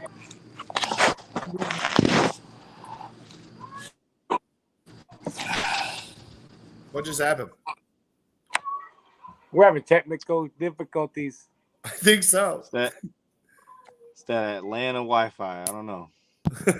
He said his Wi-Fi earlier when I Cricket earlier. wireless. He said it was his kind of, but oh boy, Spotty.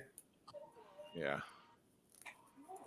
Well, you know that Atlanta Wi-Fi. They I think they own that what is it that 3G. Let's see, was what To add to what Ryan said though about people paying out the bets. I don't know about you guys, but when it comes to betting on, like, say you got a race and you put out 6-7 bets, I know for a fact that people will find me, Joey, or David for that bet if we lose, but people will walk away real quick if you win. Oh, That's the only problem I have. I hate when So that that, happens. like, Well, trying to get multiple bets money. at the track, that's the only problem is, that's why a lot of guys like us, I feel like, try and gamble a lot bigger, because it's easier for me to put 100 with one person than it is to put 520s out. I will ask somebody. I said, hey, locked in for 100. Do you want any more? I'll go all the way up to 500 on this race. Love to take it with you. That way I'm not chasing 10 people. And some people take offense to that. Oh, what are you trying to get on me? Or are you trying? No, I'm just trying to make it simple on myself.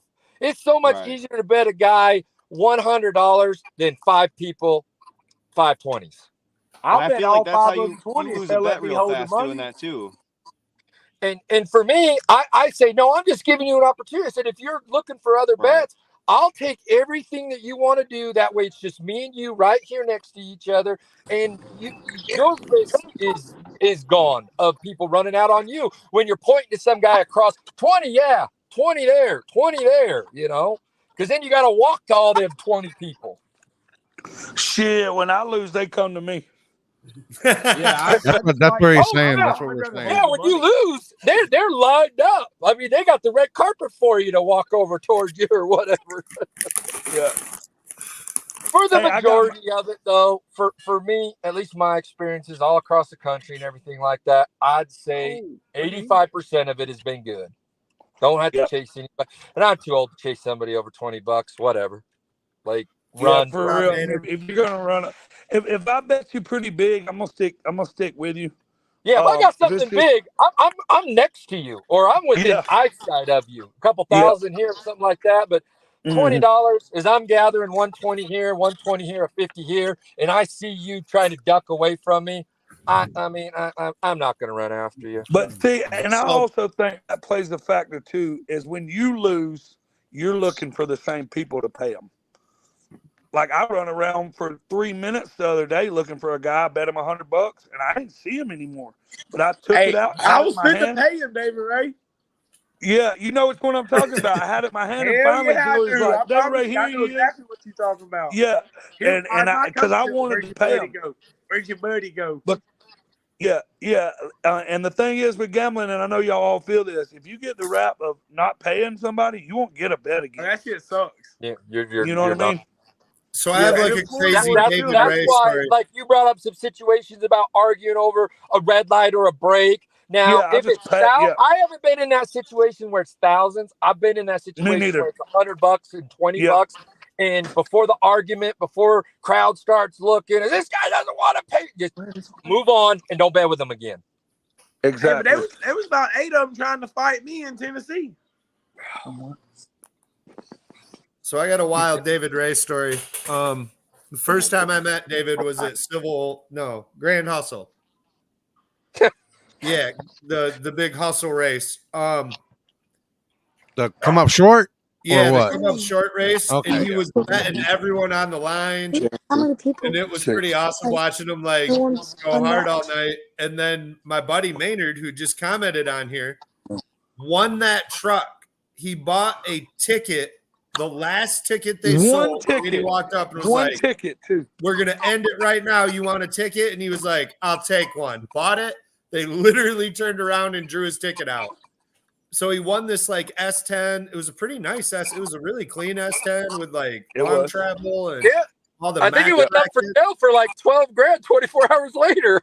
Yep, David Ray. Andy Yeah. comes up to me, and we're like still in the second chance race. I think there was like 8 of us left. And he comes up and he's like, dude, I won that truck. And I'm like, what are you talking about? He's like, the Mac truck. I just won it. I bought 1 ticket. He's like, what should I do? The guy betting everyone on the line with all the tattoos wants to buy it. And I was like, David? And he's like, Sell it to him. and I was like, fucking sell it to him. I'm not getting a U-Haul and driving this thing home. You just spent $10 for $5 grand, dude. Let's roll. He went right back down there. What's crazy is my son, my middle son, he's 18 now, but I think that was 3 or 4 years ago. He's like 14 or 15 years old. He said when the dude won it, because I bought like 100 tickets and just to try to win it. And when the dude won it, I'm like, well, we're out of the race. And my son was like, Dad, just buy the truck from him. And it popped in my head, and I'm like, if this dude just brought 1 ticket, I'm like, fuck it, I'm offering $3 grand. So I was like, hey, I'll give you $3 bands for the truck right now. You ain't even got to load it. You ain't got to do nothing. Just walk away. He was like, nah, man, nah. And I was like, I'll give you $4,000, because I had a buddy back home that was he was building an S10, and this would have gave him a hell of a jump start. So I knew I could make some money on it when I got home. So I seen the dude, and he was just a plain Jane guy. You know what I'm saying? Like nothing special. And I felt like in my heart that he was so excited that he just won his truck. And he was like, so I backed up from it. I was like, I'm going to quit, trying to offer him money because he might want to race this truck. This might be all he's ever had, And then so I kind of backed into the crowd, and I was like, I would kill myself if I didn't offer him at least 5,000. So I stepped back up to him and I said, $5 grand right now. And I threw like 20 bands on the back of the truck. And he was like, 5,000 cash. I was like, yeah, $100 bills right now. All you got to do is walk away. He's like, fuck it, give it to me. And I just started counting him off money. Well, then I had to figure out how to get the fucking thing home because all I had was my truck and golf cart trailer, So I called my buddy, and he ended up bringing me a trailer up there. And it was this big ordeal, but we ended up getting it back. Well, I sold the truck for 10 grand the next day. So I made 5,000 off of it too. No, we were all. I mean, we knew that you were going to make money off of it, and he actually he's well off. Like he definitely owns the world's most powerful Mini Cooper with an actual Mini Cooper motor in it. Oh, I think okay. we made like 685 horse to the tires on the Max Sub Dyno or whatever. I misjudged We just didn't want to bring it home. Yeah, the way he was coming off, it was like, damn, man, I just want a truck. I can go racing now type deal. So I just I was going to lay back and let the man enjoy what he wanted, but I also he came up and asked, should I run it? Should I keep it? And I was like, I don't know. Like, what do I was like, all I said is like, if you do this, you now just didn't buy a $5 ticket. You now just bought $40,000 worth of what you're going to get into, because I know you're going to race it once, like everyone does. You're going to get lucky and like beat someone halfway decent because they completely screwed up, but you're going to go back to your pit and be like, dude, I can do this. I'm going to do it again. All out. Yeah. So it starts. Yeah. I was like, I we already got car. like an $80,000 Mini Cooper over here we've been working on. Like, oh, shit. Take the fucking $5 grand. Yeah.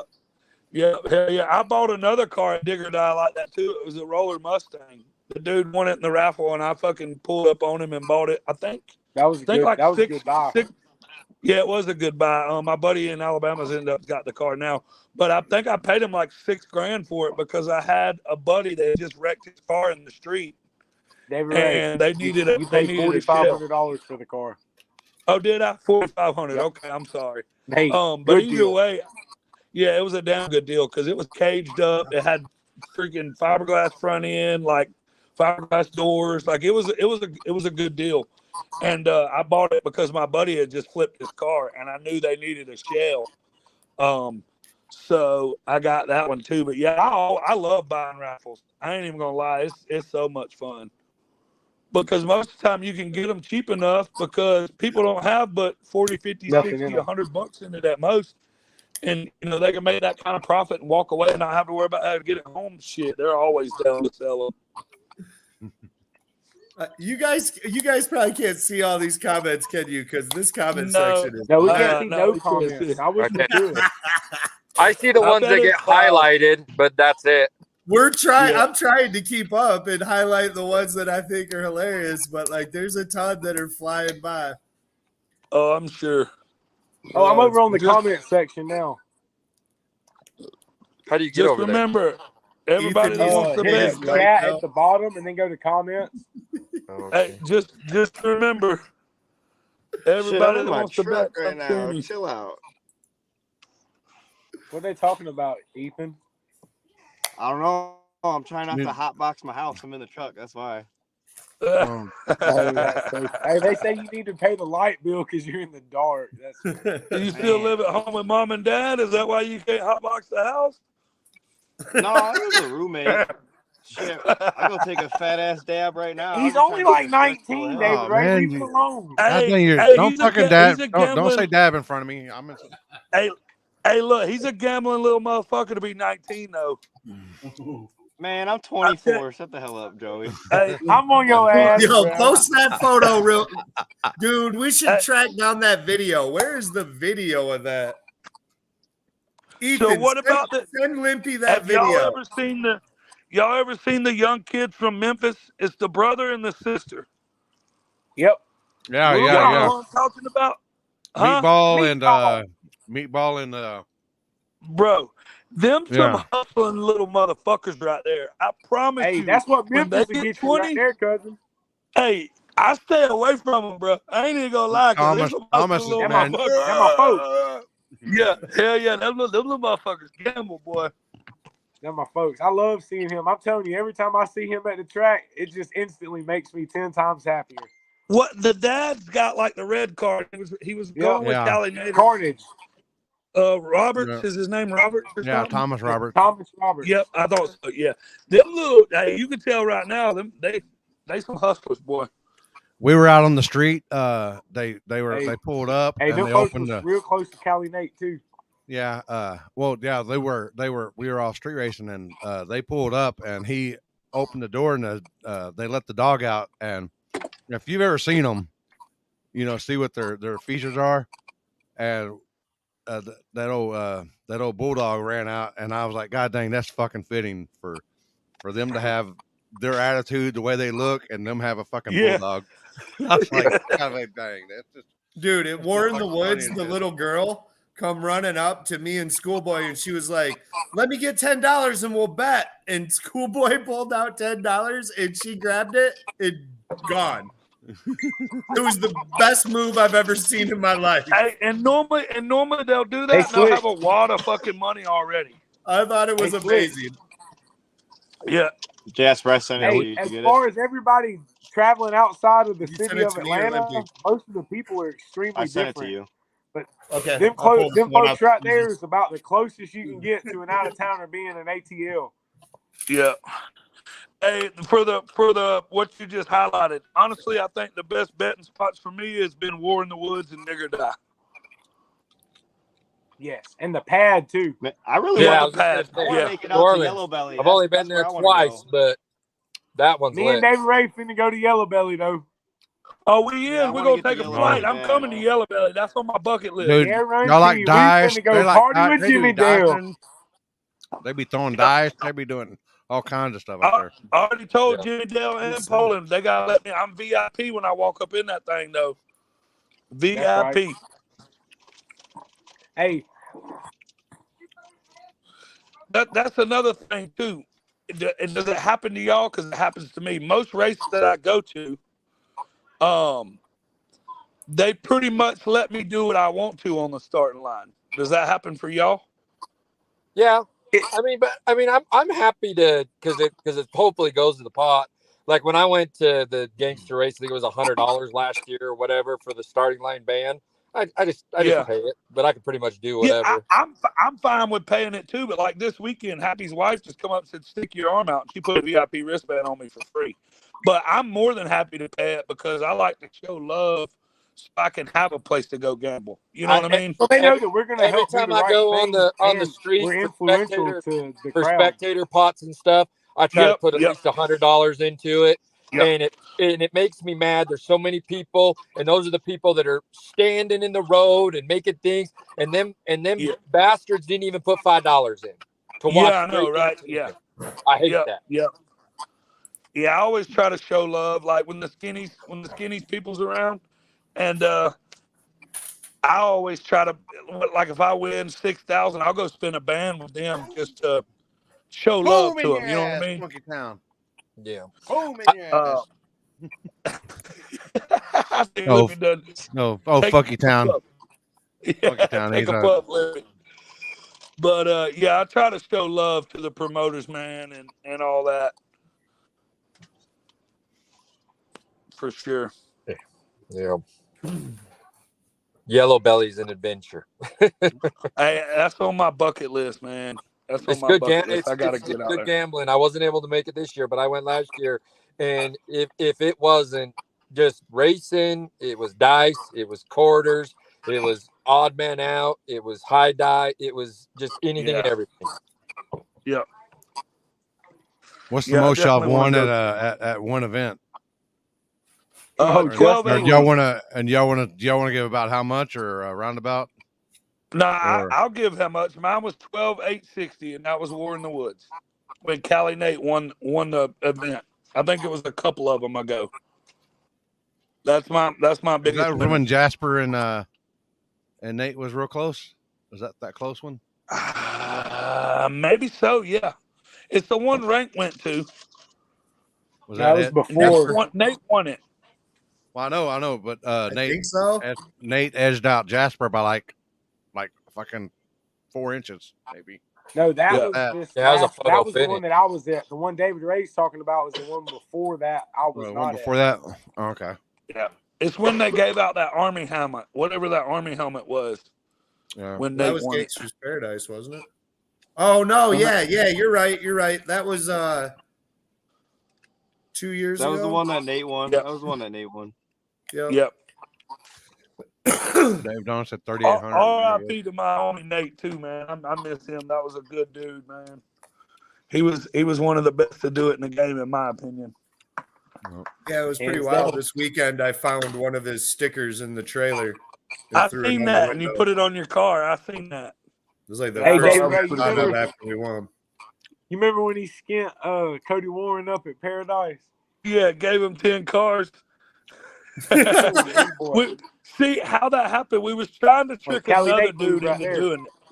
We was trying to trick another dude into doing it so we could get a pot up and take his money.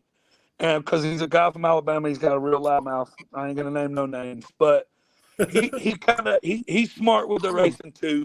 So he kind of seen what we were doing and he backed off. Well, we were like, "Fuck it, it's crazy, but let's do it."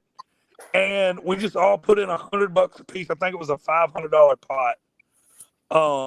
And it was like, "Fuck it, let's just try it." And literally, Nate beat him by giving him 10 cars. Yeah, it was wild. Over the last couple of years, even as busy as he was at a race and everything like that, he would take a few minutes and message me, tell me what he was going to improve, what he ran for the next round, gave his opinion. I mean, trying to, turn cars around, tune and everything like that. But like I said, anytime in between a round, because I talked to Nate a couple times a week. I felt we were very close over the last couple of years and stuff. He'd always take the time and tell me. He'd say, "Hey, this is what I'm thinking about doing. This is what I ran. This is what I'm shooting for. Surface is coming around." And I mean, y'all know how busy everybody can possibly be, and just be able to take that time on the phone and do that. I mean, to me, it meant a lot to me. It really did. Yeah, for sure. He was a hard worker, man. And even the dumbest questions in the world, I could ask him in. I mean, usually if he wasn't sleeping, I'd get a response back from Nate within a half hour of a message, whether it be text or Facebook. Yeah. Yeah, he was good. Good people, good people. He helped everybody too. I always had questions for him. I miss the most is like right now that like me and him constantly wherever he was, if we weren't at the same place, you know, we'd write each other in the morning or whatever and be like, good luck today, kick ass. Yep.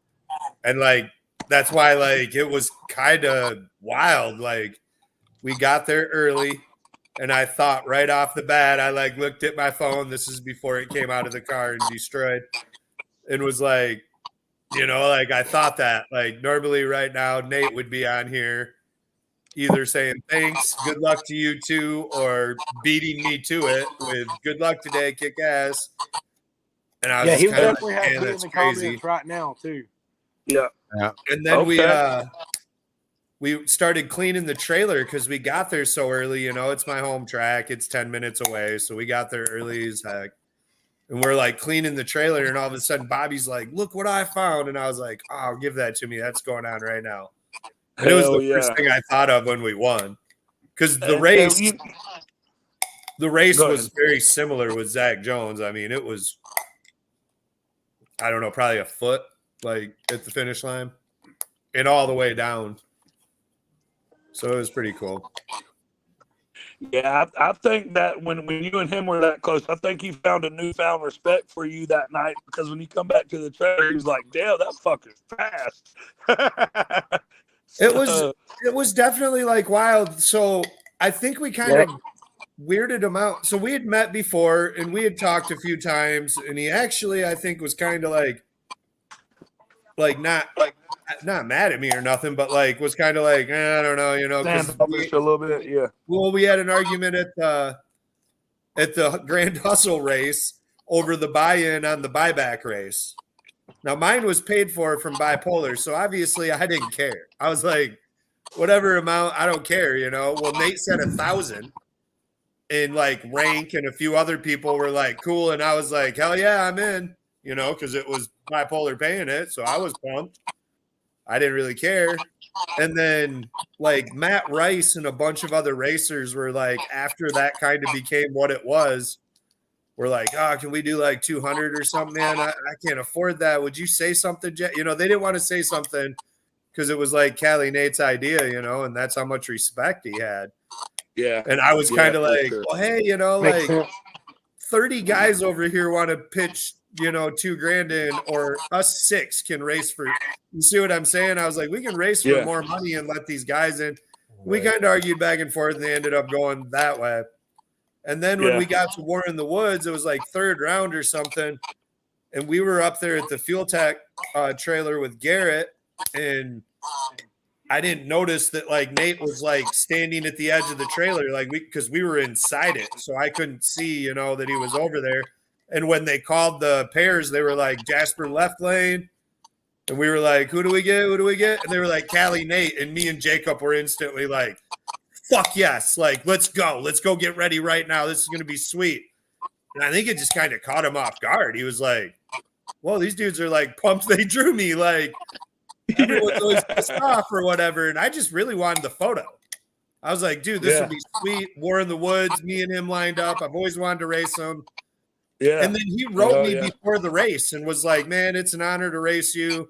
Like, I've saved that message and even screenshot it just so I can always remember how cool he was. But, you know, we both messaged back and forth and then went up and had that race. Like, and then Jamie built it up so fucking huge before the race even had, you know, on the microphone because he's so good. And then we gave him that race that took like, what, Lippy, 10 minutes? To figure out who won, and the whole time the crowd's going nuts and the starting line's going nuts, and all I got my head tore up. All the bettors are wanting their fucking money. Oh yeah, you know, dude, it was wild, dude. I and bet we're I just lost sitting at the end on that race. watching. It was pretty cool. I would have had to dig off my pocket. We became really good friends from it. The funny thing about Nate, and I know Ford could probably relate to this, is the show made him off as a dickhead. When I didn't know him and I watched the show, they portrayed him. You know what I mean?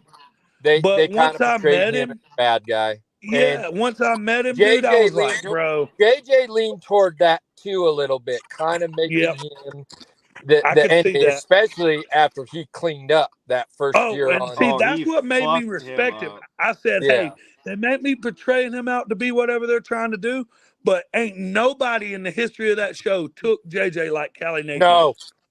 Nobody still to this day. No. And people, and some one of people the even top still hustlers think in the today country. that was all fake, and I can tell you that was no fakeness about it. It was I believe it. $80,000. Like, hey, but crazy. Nobody in the country has ever took JJ like Nate did. No, dude, that was the sweetest shit ever too. I can't believe they even aired some of it. I know, because see, a lot of the times are y'all I felt putting that much respect on JJ's name? I respect JJ as a hustler, bro. He is a certified hustler. It's like I said, you know, there was a youngster that wanted to bet JJ like $100. He was a young kid and he wanted to do dice. JJ asked him a simple question. He showed him a 3 and 4, and he asked that kid, "What's on the opposite side of this dice?" And he's just like, "Well, how am I supposed to know? I don't want to take your money." Well, I don't gamble with kids. Like, that's just like, I don't. JJ is a hustler, true and true, but like, he knows all the tricks, all the games. But like I said, what I can say is every experience I've seen, people I've talked to, other racers, when people say, "Oh, he screwed somebody over on an arm drop," and things like that, even people that aren't his best friends are going to tell you that they've gotten paid when they've earned it. Yeah. No, I respect him because real game recognizes real game. And when I see a hustler, I see a hustler. And you gotta in my listen. opinion, You gotta listen to him. Exactly. He's one of the top hustlers in the world. You know what I'm saying? Heads I win, tails you lose. Been respected by me before. He got somebody on that at Mega Cash Days. Mega Cash Days, he got the heads I win, tails you lose thing. It was crazy. Yeah. And he made him pay it. Yeah, the only thing I can say bad about him, I said it earlier, is that should have been me on Discovery instead of him. He took my spot. All right, so this is for Olympia and Jasper. Who do y'all think is one of the best starting line hustlers in the country? Out of us, other people, whoever y'all might think. You know, I mean, when it comes to the track, because they don't street, I mean, and they're into it, and they do travel, but they do stay around Texas. I'd have to say the likes of Dominique Brown, Rose Bryant. See, I'd probably say Rose. Basically, I mean, they're all one anyway. It's just all the track hustlers. I was gonna say Smoke too. Tyler Sims. Smoke is a pretty good one. Yep, Smoke. I mean, let's be real. I'm going to pick JJ. I mean, this dude made a multi-million-dollar career out of fucking being a hustler. Yep, he did. I mean, I can hate him, love him, think he's a crook, whatever I fucking want. At the end of the day, man, it's just like when people, I always feel like, you know, like if we're somewhere, you overhear them and they're shit talking the Hoskins and what they're doing. And I'm not talking being mad at them about some sort of racing situation from a driver. I mean, just some of those fans that are like, "Oh, those dudes suck." You're just jealous that they get to make that much money and do that for a living. And I respect JJ because he's really with the. I mean, I know everybody, you know, had their opinion on the guy getting on the back of the thing about the back of the truck, how that wasn't a good look. But I mean, he's just down like that, and he does a lot of stuff with kids, taking photos, things like that. When it's time to be about the money, he's about the money. When it's time to not, he doesn't have to always be about it, though. Yeah, I like his. Also, have you ever had any dealings with Midnight Performance down in Houston? Yeah, those dudes are and all them news. I mean, they like that. They like to run for the coin. F-150s, baby. They like to run for some of the coin now. Tyler DeSantis. I need to get out west, Joey. We got to get out that way. Yeah, I'd say James Booth. Hey, Tyler No Boost too. Yeah, that's what I said. Yeah. Tyler DeSantis is definitely another one of those dudes that he knows how to play the game well. Hey, this is my New York voice. This is my New York voice. I like left lane. I don't have a lot of experience with him, and I know he talks. Let me ask some of the other gamblers and stuff. James Fooch. James Fooch, for sure. Is he about it? like he. Yeah, he tries to hustle, but he's a smart man. I mean, he likes to bet. When they bet big. Clint likes to bet a lot too. Yeah. Yeah. I've took Clint a few times. Yeah. Did you, Clint Ryan? Did you, boy. Ryan? Did you get any bets with Funky Town when you were at the gut? I don't think I did. Or do you remember Funky Town? Him yelling? Always like, you'd know Funky Town if you heard him out there. Joey LaRoque's little kids are hustlers too, dog.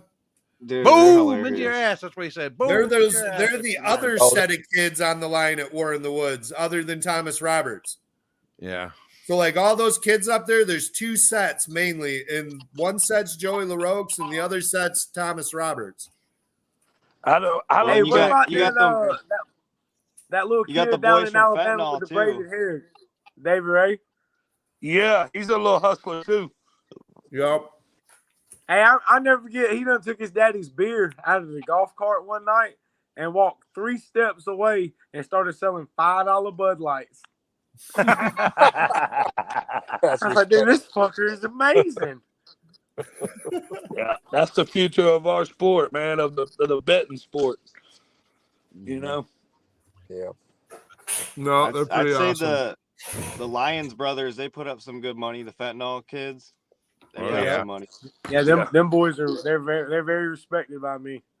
Yeah, that video didn't come through, Ethan. That's exactly the video you were betting on fentanyl and got real excited.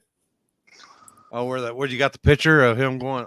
Yeah, dude. Yeah. But when you watch that video and the whole layout and that woo, like there's good woos and then there's great woos, and that is How much did you win, Ethan? Oh, How much there did it you win comes. on that one? That was a 3-to-1 bet I had to give out on that one. That's why I was so excited on it, because I didn't even have to watch the outcome to know that they got that one. Yo, Ethan out there acting like Papa. I got another question too. As a racer, Jasper, when Yeah. you pull up to the line and you see all those people gambling, is that something y'all think about? All the Like, time, does that dude. play- Absolutely. Yeah. Does I that just- play a I- factor? Several when I races pull in that too. And I And see everyone pointing into the other lane, dude. It's honestly, if motivation. they're all pointing at my lane, I don't even care. If like a couple times I've pulled in. So like during the Cali Nate race, that was one of those moments where I was like, whoa, because it was like 50-50. Yeah. As I was pulling in, like backing up from my burnout and pulling forward, I watched so much people like locking Everywhere. bets Yeah. in. Get my head tore up. Bro, I was like, this is wild. Like, they think we're as cool as Cali Nate. Like, that's when that was a moment where the betters like affected what happened to me. And then the only other way like I've ever been affected is when they're all pointing at the other lane, and I'm like, right, that dude. I love. Just get it. I Like, absolutely right now. love to put that in the drivers that I enjoy and I want to see win. When I feel like my pocket is supposed to gamble the other way, when they see me gambling the other way, it puts a drive and a fire under them to win. Oh yeah, and I enjoy being Nice. able to do my part and help put that that drive into it. Yeah. You got to bet when Jasper's ready to walk on water. When he's ready to go down there and walk, they say, "Where's Jasper at?" Oh, he's down there in the creek walking water. That's when you got to bet on Jasper. All right, here's the video. Oh boy. Oh, you just running Mike.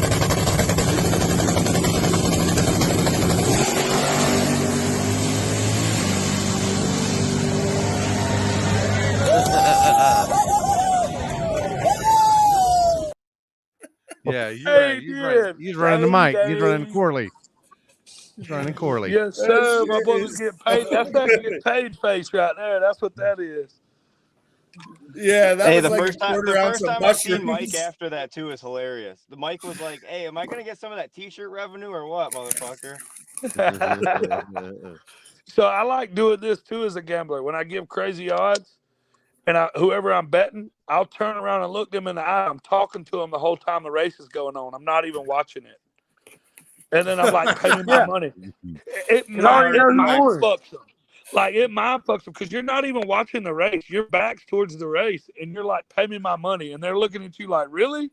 And then they hand you the money because they lost. It's so funny. If y'all ain't done it, try to do it. It is. Have you ever had it backfire on you? Yes. Oh, I have. It happened this weekend. Yep. And what I do is I just sit there and pay them, and I go to the next one. You know what I mean? You remember that shit this weekend, David Ray? Yep, I do. I lost quite a few times this weekend. Damn sure did. But as part of it, hey, man, we need to get the video. What is it from this weekend of Joey after the Jimmy Dale race? Though that's the video. Yeah. I ain't even seen one yet. Hey, he went down to the whole 660 and then like fist pumped the air, chasing after Jimmy Dale. I know somebody's got. I seen it earlier. I seen it on Facebook. I did too. Yeah. That's my homeboy. I'm glad somebody likes him. Shit. Yeah, I it like takes Jimmy. a strange like individual just like me. Yeah, he's good people, dude. I like him. I like him a lot. I've known that kid. I've known that kid. Fucking disabled. Yeah, I've known that kid since he was like probably 14 years old. He used to try to follow us around. Follow us around, try to find us. All drive everywhere, all the known spots, just to try to find us when we're out street racing. Hell yeah. Hell yeah, that's good shit. Those one videos come through, Limpy? The what? Which one? Oh, the ones. The ones of you. They will not come through. The ones of you. This one.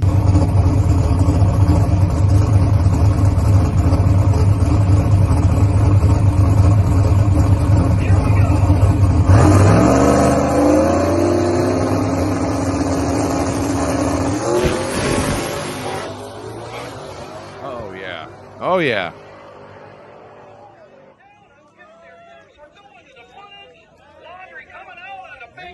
Yes, sir. Yeah. See, I like gambling. Thought I was Raggedy Ann for a minute. I like gambling on people like that will drive the fuck out of a car, and even when they fuck up, they'll stay in it. Because as a gambler, if you're betting $1,000 and a racer gets a little sideways and throws the chute and lets the person win that he could have drove through it, it's kind of a bummer because you feel like, hey, I could have won that race if he stayed in it. So people like Jasper that'll drive the fuck out of them regardless is the people I like to gamble on. And Zach Jones. That's what I like. Yeah, Zach Jones. Yep. Zach Jones is like another one. On Mort. Brandon Mort. Brandon Mort. You damn right. Yeah, I like the ones that'll fucking drive through it. Like, you know, they're gonna. It don't matter if it's a fucking $2,200 shootout. They will fucking flip their car over backwards trying to win. You know what I mean? Yeah. Here's the other one, Jasper.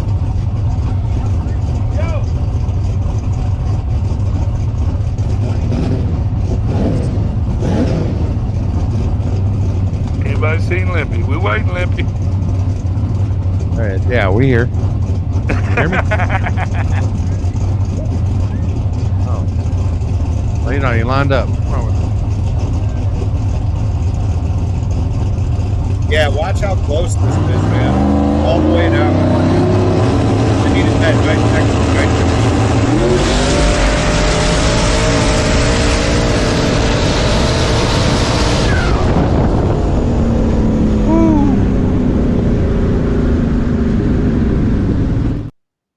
Woo. Man. That was Zach? Was that Zach? Yeah. And Zach flies. That was when he was nitrous still, right? He was nitrous still then in that video, right? No, that was this weekend. He's turbo big block. Oh, that was this weekend? Okay. What'd you send me, Ryan? Here we go. Giving everybody a chance to get their money back. This is all everybody else's money. Vegas when Cody lost his steering wheel, one of the plant cash days. Sometimes you got to talk people into betting a little bit, you know, just have fun with it. Try not to be ignorant, but I'll be honest, I have been in the past. But that's kind of just a fun thing. Just try to get people motivated. Fun. So how is the gambling on the show? Is it pretty good? I mean, I know they don't show a lot of it, but it seems like there's some decent gambling out there. There absolutely is. I got so many clips I could send Limpy of me and JJ and stuff, and it's all real. It's all cash exchanged. There's there. If you haven't been on filming, a filming's got literally an hour plus at the driver meeting. And I don't know why they don't show this, because a lot of the races people are betting on and stuff, and you literally see on the show like 5 minutes of the whole driver meeting, but it takes an hour to do. But there's a lot more gambling that goes on than they actually show. And Mega Cash Days, they actually showed it pretty good. A lot of the drivers were gambling, crew members and people that were just there and stuff. But there was some really big races that were gambled on that they didn't show. And, sometimes, Mike didn't pick it up well. It wasn't clear enough or whatever. But on all the did they show that big fight? Oh yeah. Okay, I didn't know that. I don't ever watch that, but I didn't know if because that was pretty fucking violent. That was pretty violent. They showed every bit of that from every angle that they had between Bodie and Detroit. Yes. And Smoke and the other guy. Yes. All that. They showed a dude getting who got their wig split open, Jasper? That was Stephen Camel. Stephen Camel, yeah. A really good friend of Johnny Quick. Yeah. From Detroit. Really good guy. He wasn't even, I don't even think he was a bystander, wasn't he, or something? It just kind of, it kind of would have turned into that open brawl, and everybody was just trying like pushing and punching and not really looking is when he got involved, unfortunately. Yeah.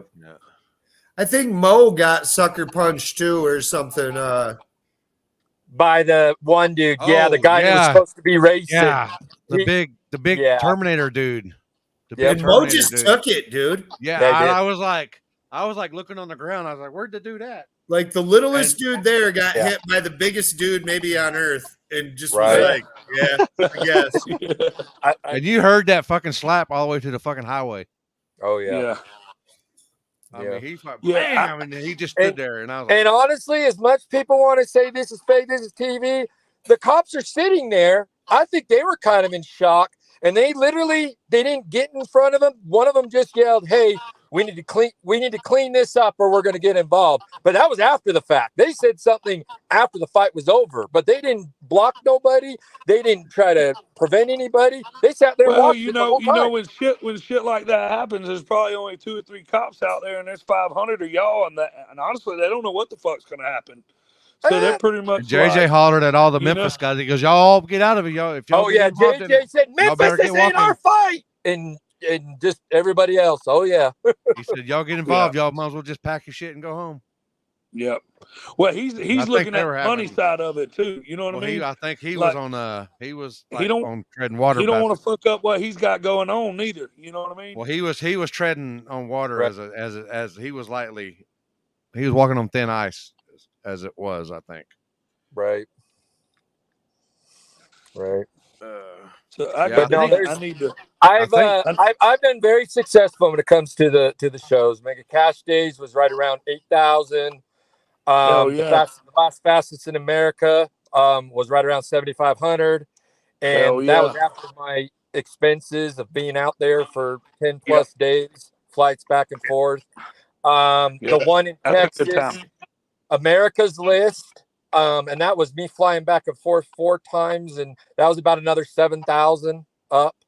I did really good on the street shows, and the opportunity there too. That's what's nice about it. There's a lot of people gambling. Yeah, you get the opportunity if you're there. I think it was the one that's in Vegas, which I know that don't say much, but I want to say it was the fastest in America. Maybe it's the one that they had the Dream Team. Yes. Yep. Yeah, I was under Cali Nate on the Dream Team, actually. That's how I was able to get in. Yeah, Rank invited me out. He said, "Bro, we're going to fly out 2 weeks." Oh, you should have.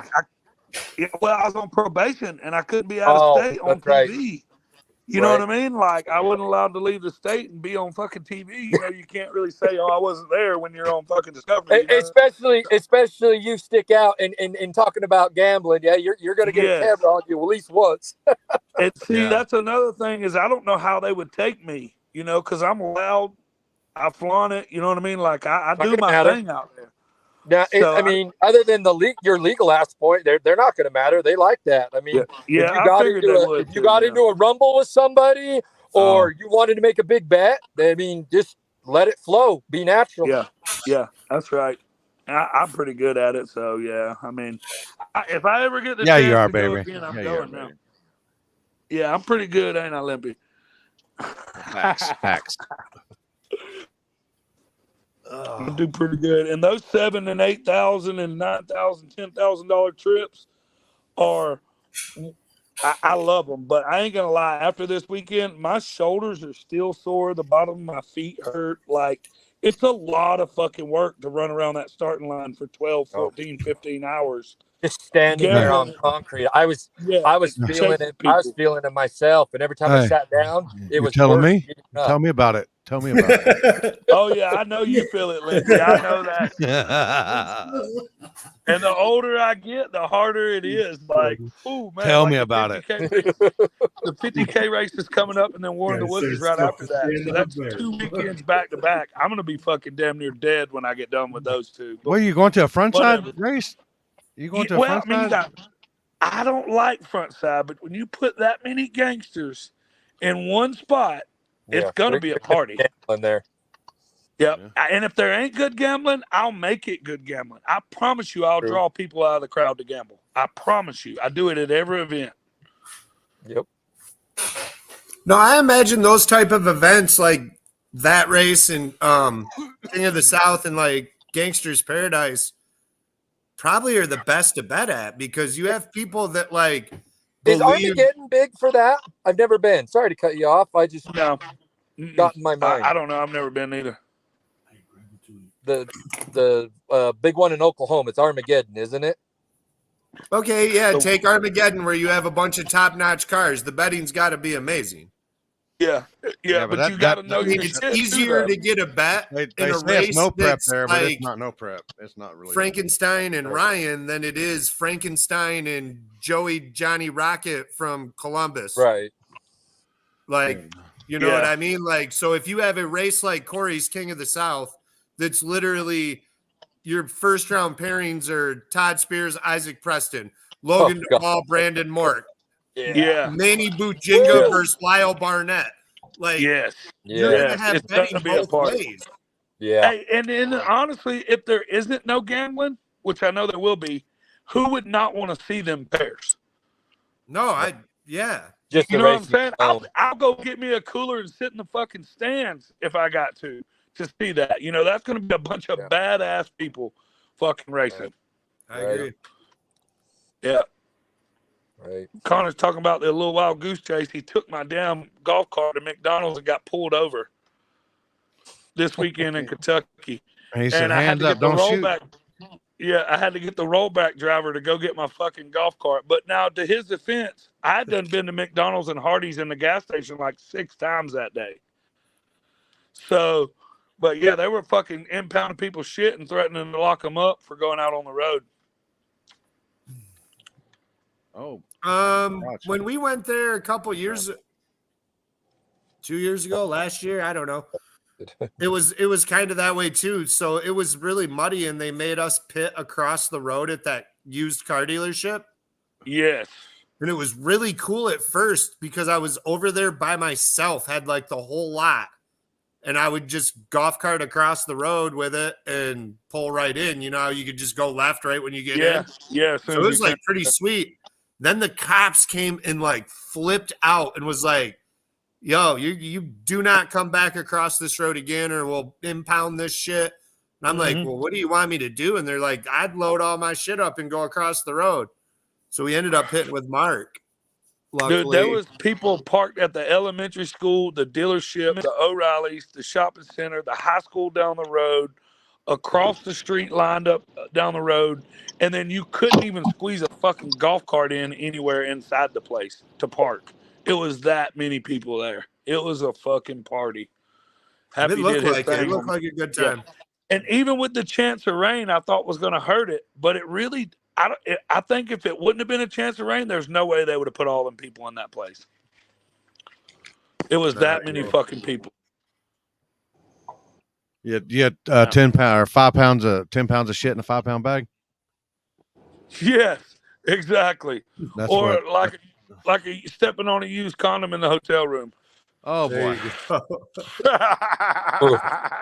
What's the other questions? That's the wrong hotel. Knowing what y'all know now, would you go back in time and change anything? One thing in your life that could be, could be whatever.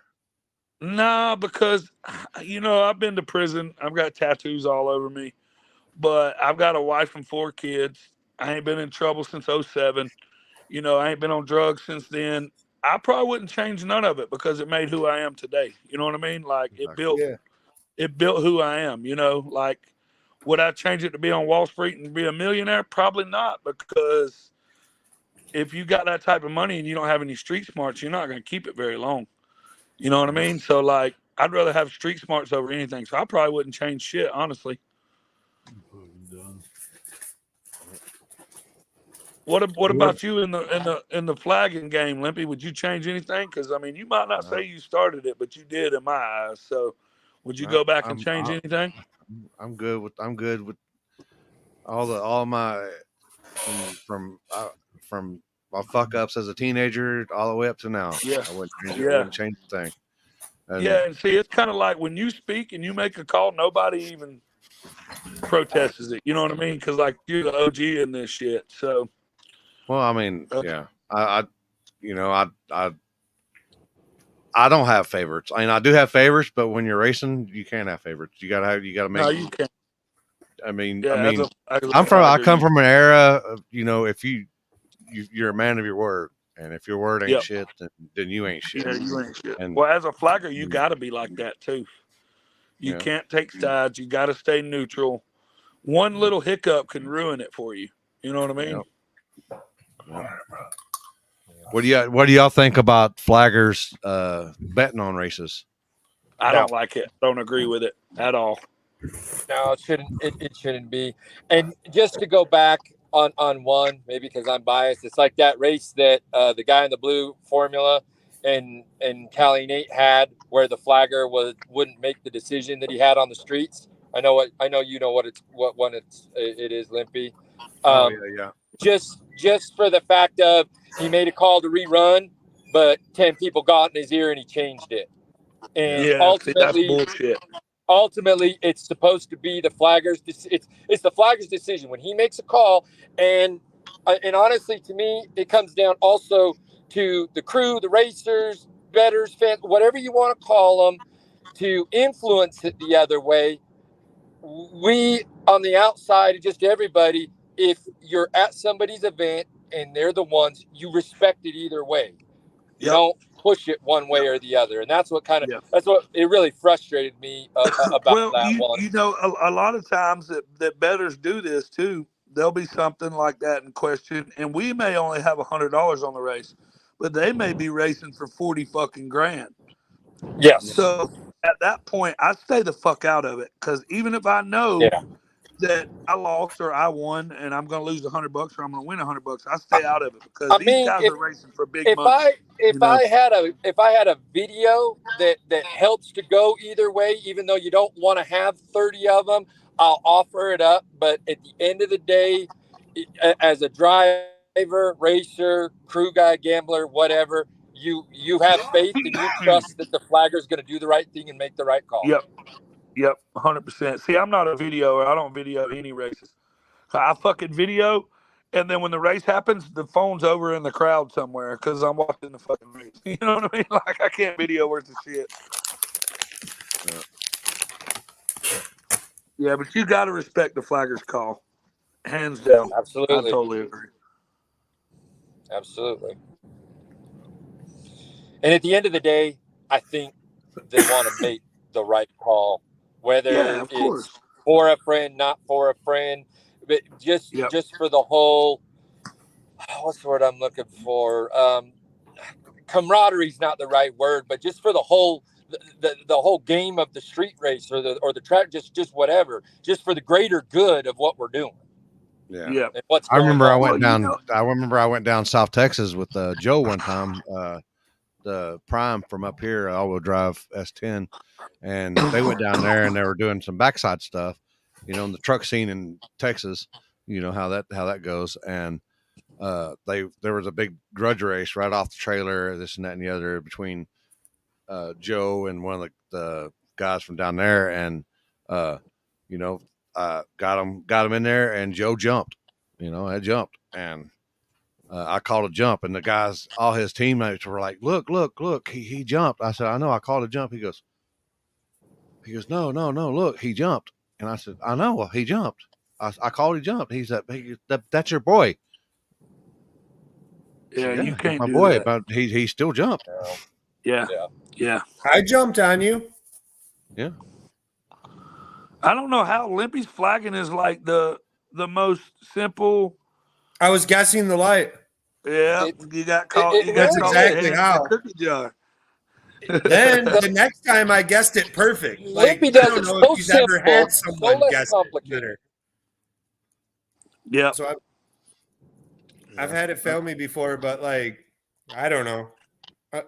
I've honestly, I had one issue with a flagger one time. I mean, that's how lucky I've been, at least. I usually just wait for the light. I don't even pay attention to whatever they're doing. I'm super lucky, and my car builds boost right now. It took me a long time to figure out how to make it to do that, but once we did, a long time and a lot of money, huh? it turns out Jasper had guessed.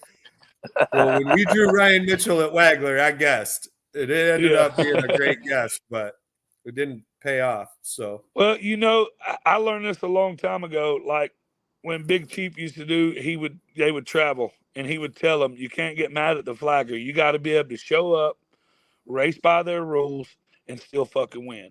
So all flaggers flag different. So you got to, as a driver, a gambler, or whatever, you got to adapt to where you're at. You know what I'm saying? And that's just my opinion. As a racer or a crew member of a racer, you've got to have the responsibility and the know-how to ask if you got a question. Hey, are you gonna? I'm gonna bump in twice, or you got pull me. What are you gonna ask questions? Too many people. There's too many assumptions I see with that. Don't be afraid to ask. The flagger ain't a mind reader. Like every person, and to me, I think if you want to be on the line, are you going to two-step? Are you going to bump in? How many times are you going to bump in? Like communicate. And a lot of times I see things that could have been communicated, and they try to blame it on the flagger, and they don't take responsibility. When it's so it easy, always gets just blamed on the flagger a little bit. Yeah, well, like this weekend, I knew a couple of cars were having spooling issues because the way it is up there. And I said, "Did you get with him and let him know?" He's like, "No." I said, "All right, well, I'll go over there and tell him," because I knew the other guy wouldn't spin. But I did have two guys that they said it took about 8 or 10 seconds. I said, "All right, well, when I walk back there, I'm going to do both of y'all at the same time. So when I drop both my arms, I'm going to hit the light." And then they did it. Well, I'll say that too, that like you're super Limpy tends to remember the cars, because like War in the Woods with me and Nate is a prime example. Like, I don't know how many times you've even done it that way, Limpy, but when we pulled in, he knew that me and Nate build boost in like 2 seconds. We don't need fucking an hour. And he just looked at both of us and was like, boom, and like just hit the light. And I was kind of like, well, that was cool. Like, I took it as respect. Like, these two turbo guys aren't idiots, and their shit builds boost quick. Yeah. And you got to be ready for anything. Anyone having problem with that? There's this great company, Nitrous Express, that can give you a little kit to help your turbo build boost even faster. So hit you up, and they can build some boost quicker, right? Heck yeah. Or just get a bigger motor. Yeah, whatever you got to do. But like instantly we realized, like, I just wanted to be able to do it as fast as possible. So I had less, like, I don't like bumping. Like, even when I'm on a tree, I don't bump. I just roll in like a nitrous car. Even if I'm running a nitrous car, the amount of time it takes for the tree to come down, I'll be there. Yeah. And you don't want to bump anyway because you might go red. Deep stage and then bump and go red for 40 grand, you're going to be pissed. Well, do you even have a bump button? Do you even have a bump button? I do. And what's crazy is like what he just said. So your car will bump different if you're building 14 pounds to 6 pounds. And your car will bump different if you're on a really sticky starting line to one with nothing. So like it's one more mistake, in my opinion. It's one more thing that, like, if I forget to change the hertz and slow it down or speed it up or make it stronger or less, that's one more thing for me to fuck up. Like, my whole entire program is based off how much can I not fuck up. So that means that I don't run a transcooler. I run a 7,000 PSI hydraulic line that I had the excavating company make down the road. Like, that way it'll burn my tranny up before it'll blow the lines off. You know what I mean? Like, and then I don't have all that extra line and all those extra fittings for a transcooler. We don't run any water. We run meth with no radiators, so none of that can leak. You ain't going to see me pull up to the line and pour a bunch of water out. I want as many things to not be something on my mind or something I have to remember. Because there's always a shit ton of shit going on when you go up the race. Yeah, and we've ran the other ways where we were like a true street car, had all this shit, and I hated it. Like, there were some times I pulled up and we were leaking water, and even if they give me 2 minutes, there's nowhere I can pull this car and dump all the water out real quick. So I never wanted to run that again. Somebody sent me this. Yeah, Jimmy Dale had a sweet wheelie too. Yep, he did.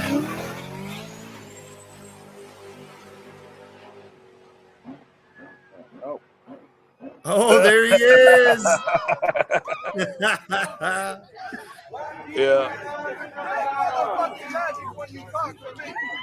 I'll tell you what, too. Poland's a gambler, dog. Oh, yes, he is. Yes, he is. Hey, good job. That boy will gamble on it.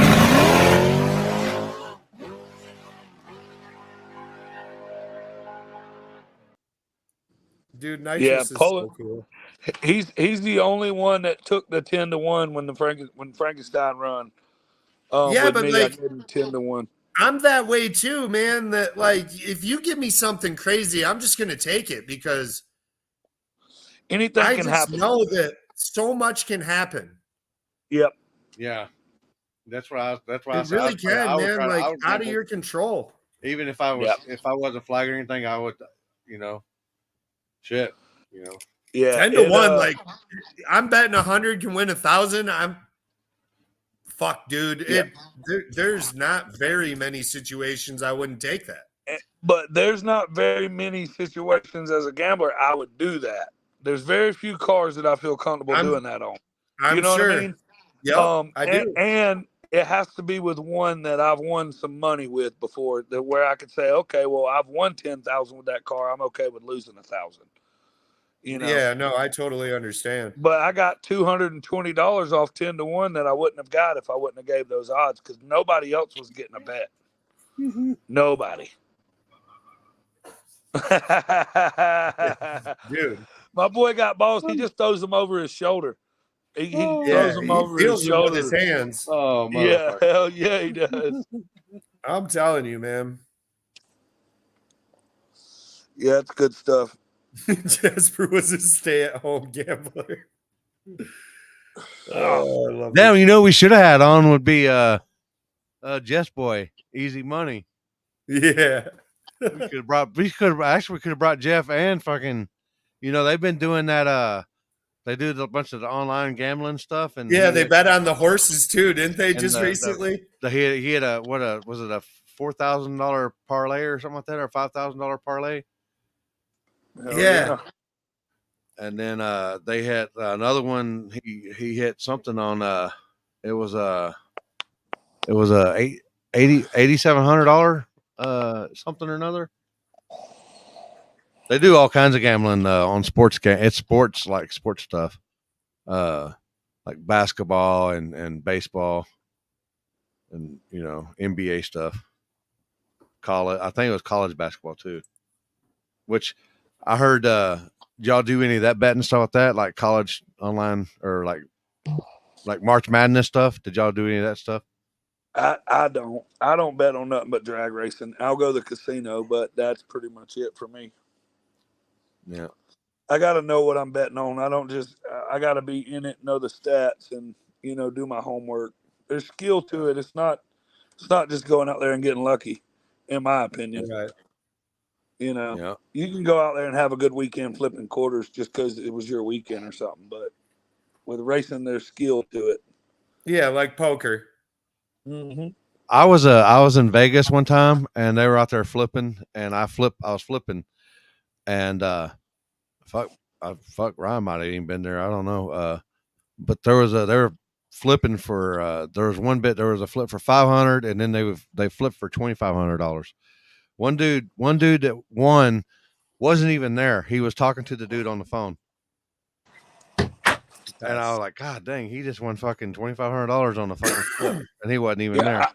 I've lost $8,000 flipping quarters, but it was $1,000 at a time, and then we kept doing double or nothing, and finally I stopped. Good thing it was to a buddy, and we did a lot of. I used to buy and sell and trade a lot of razors and trucks and boats and stuff, and we did a lot of dealings like that. So we washed the 8,000 in our deals. So technically, it wasn't cold hard cash, but it kind of was because it was 8,000 more I could have made off what we were doing. Yeah. And I kind of shied away from quarters in because it's a 50-50 in my opinion when you flip quarters. So I like my odds to be a little better than that whenever I gamble like that. And one of the Hartshorn lives that you were doing, Limpy, whoever was running the camera, I ended up conning them into flipping Rolly. So like in there, I was like, I'll take heads for 100, tell Rolly. And he walked over there and was like, Jasper says heads for 100, and Rolly flipped it. And I had to pay him. Oh shit. But we did do it once, like from the live. It was pretty funny. Hell yeah. Hell yeah. I know they flipped for what that one time back at the 10-5 till our die. It was Jacob and God dang. Yeah, what was that? That was a huge one. It was like 20. Was it 2,500 or 2,700, $2,750 or something like that? Anonymous. Yeah, that was it was anonymous. Bo. It was Bo. It was anonymous. Yeah, before he sold it to sold it to Cali Nate. Yeah, that was pretty cool. Oh. So there's a bunch of fun comments on here. I told you once you find them, there's 1,000. Yeah. What do you got? Do you going somewhere this weekend? Any of y'all going anything? Yeah, what's the next big event? Yeah, I'm going camping with the family. So got to do the family thing, and then next weekend my middle son's graduating. And then the next weekend's War in the Woods. No, it'll be the 50K race, and then the War in the Woods is the next weekend after that. Yeah. So, yeah, a lot of racing. I'm hoping Ford will come out to War in the Woods and we can gamble together. That'd be sweet. Yeah. So when you was on paper, David, how did was you still on paper when you was with the War in the Woods last time? I plead the fifth. Okay. That was a stunt double, wasn't it? That was a stunt double. Yeah, you just got to kind of tread lightly and just be on your P's and Q's, man, and just have a good weekend. I wasn't supposed to, but I haven't been in trouble since I got out in 2012.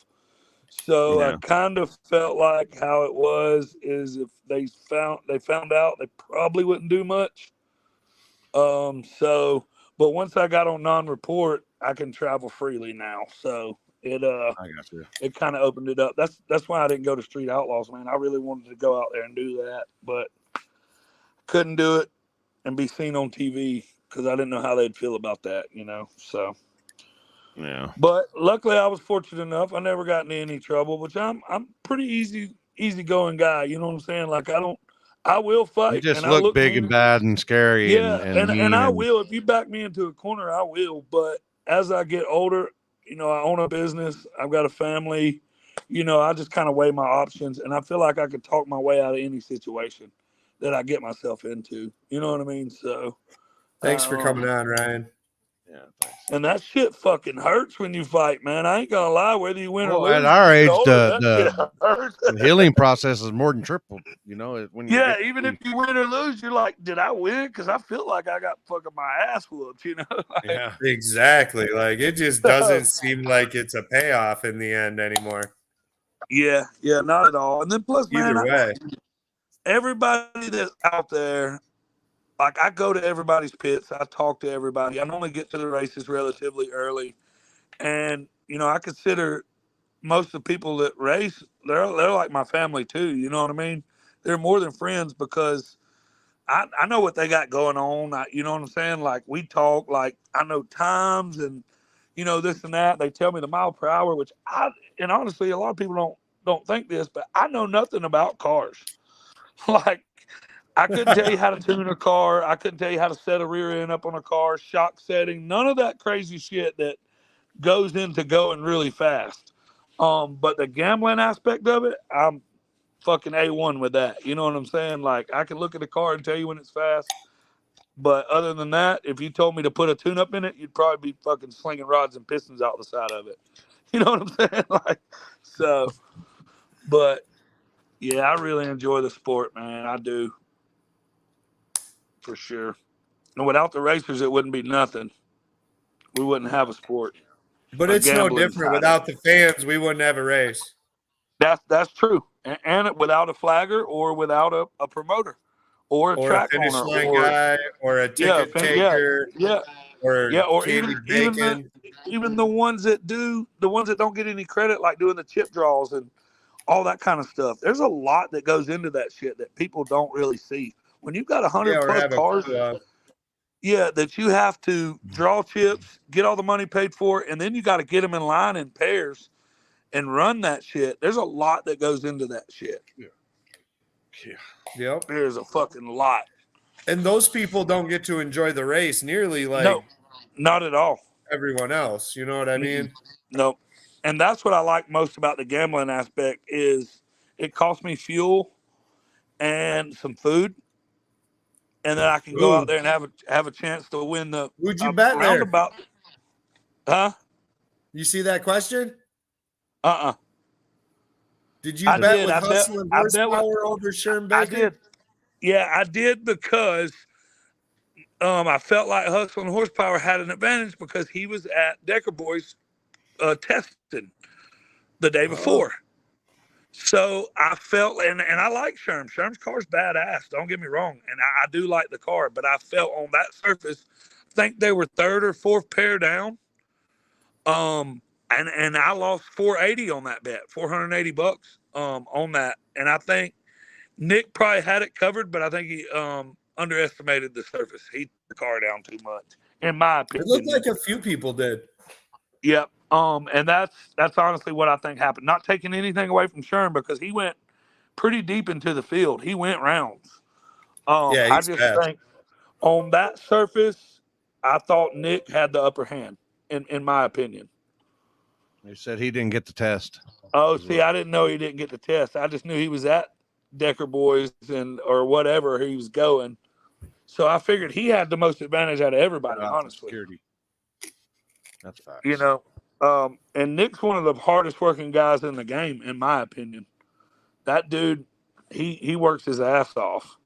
No, yeah, fuck yeah, Nick. Yeah, he fucking works his ass off. And he don't pick and choose. He don't pick and choose his races. He goes where the gangsters are. You know what I mean? Like he could go to a little hometown race and win. Yeah, like you, same way. You could go to a little hometown race and win a $2,500 shootout every weekend. But you go where the gangsters are, and that's the racers I respect. You know what I mean? Yeah, the ones Nick that go is one where of the them. people are fast. Yeah, he is definitely one of them. 100%. And he's been doing it forever. Right there's another one. Alan Thompson will go wherever, race whoever. Oh yes, he will. Yep. And them boys, the meatball boys, every one of them will gamble with that car.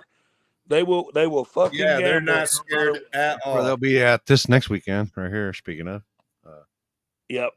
tug of war at Ohio Valley. That should be a good It race. looks like a sweet event. Yeah, I love the meatball boys though. They're all good people. I met them for the first time at War in the Woods, and no lie, they were freaking racking up against rank.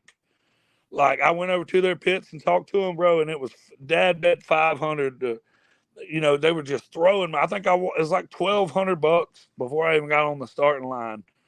And they were racing Nicky, and Rank's fast. I mean, he's fast as fuck, and they didn't blink an eye, bro. They were riding with their team, and anybody that does that, I got mad respect for them, for sure. Yeah, well, they're killing it. They got a whole new combo too. That car looks way good. Yes, it does. When they figure it out, they're gonna be a problem. As soon as they figure that car out, they're gonna be a problem. Yeah, because they didn't have much testing time on it. I think they just got it. They just got done, and then. Yep. I think they got like one test session, 2 test sessions, or something. Yep. But it's gonna fly, and they work hard. I mean, it's hell. The guaranteed. thing is, they were flying before they even changed the combo. They just knew they they had to go a little bit faster, and that's why they switched over. So yeah, them boys got it figured out for sure.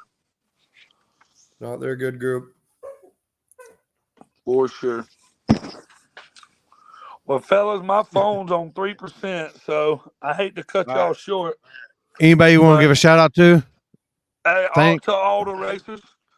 I love them all. Yeah. I don't have any sponsors or anything. I am my own sponsor, but all the racers, man, without y'all, there wouldn't be no starting line gambling. And all the promoters and flaggers, man, everybody. I love everybody. I'm just a big old teddy bear, man. Love you, brother. Hey, appreciate you for coming on. Always remember, if you want to gamble at any event you see me at, you come up and I'll gamble. Hell yeah. All right, y'all be easy. I'll see y'all at War in the Woods. All right, we'll see you soon, Dave. All right, buddy. See ya. All right. That was a good episode. They were going crazy for a while. That was good. That was good. Yeah, those guys were doing it. And I'm sure there's lots of other gamblers we could bring on too. I mean, I don't know. I don't know all of them. Yeah, I mean, we even tried to get Jordan on. Jordan's another one, man. I know he might be quiet. I mean, well, that's what he said. He said the live shit is his thing, and I can understand that. You know what I mean? Yeah. But man, that boy gamble. I see him on Facebook all the time, just like, who wants some on this race? And I'm like looking through, and he's not even on there. Like they're like Team Denver's not even there, and this dude's like trying to round up bets on Facebook. Yeah. But yeah, it's definitely cool. I love those dudes. Like they said, one of the things that drew me to this was all the people on the starting line and them pointing this way and pointing this way. And yeah, man, I love that, man. It was cool to get Ryan on here too, because Ryan, you know what I mean, had a different perspective from the other two, you know what I mean, where he was coming from more of the street and the TV deal, where they get pretty rowdy there too. Which is odd, man. I think it'd be pretty cool to see that to go. Well, I don't know about, but to go if it was your deal to go to the No Prep King shit and and go gamble on that shit, because you might just probably win some pretty good money. Those guys got a lot of money. People betting with their hearts and stuff, especially. I don't know if they let them out there on the start line or if they'd have to bet the stand or in the fans and stuff, but. I don't know. I've seen Justin Swanstrong go walk right over and bet fans on the side of the wall. Yeah, so I think you could probably get a ton. Oh, I love you too, Alan. Yeah, those guys are awesome, man. Yeah, and that car's really. I love the G bodies, and that one's nice, man. That's gonna be a fast car. Zach Jones was killing it this weekend too. Like I said, in the semifinal. I don't know, what was it, 3 feet or 4 feet that he lost to Frankenstein? That was insane. I was just like, God dang, Zach Jones is rolling. Yeah. What do you got coming up? This weekend I'm going to take off. I got to watch kids Saturday and Sunday. We might go get the car Thursday, Friday, and then come back and watch kids all weekend. And then I think the next weekend is PYOP. I'll probably do that with my car. And if they do the front side Friday and we get the car back and I can make a couple hits on it to feel good about it, we might try to do the new car on the front side at Milan and my LL School J on the backside Saturday. So that would be the next one. And then War in the Woods. And then I don't know after that. I mean, there's big ones I know. What are you talking about, Chris? Which video? What do you say? Oh, I don't know which video you're talking about.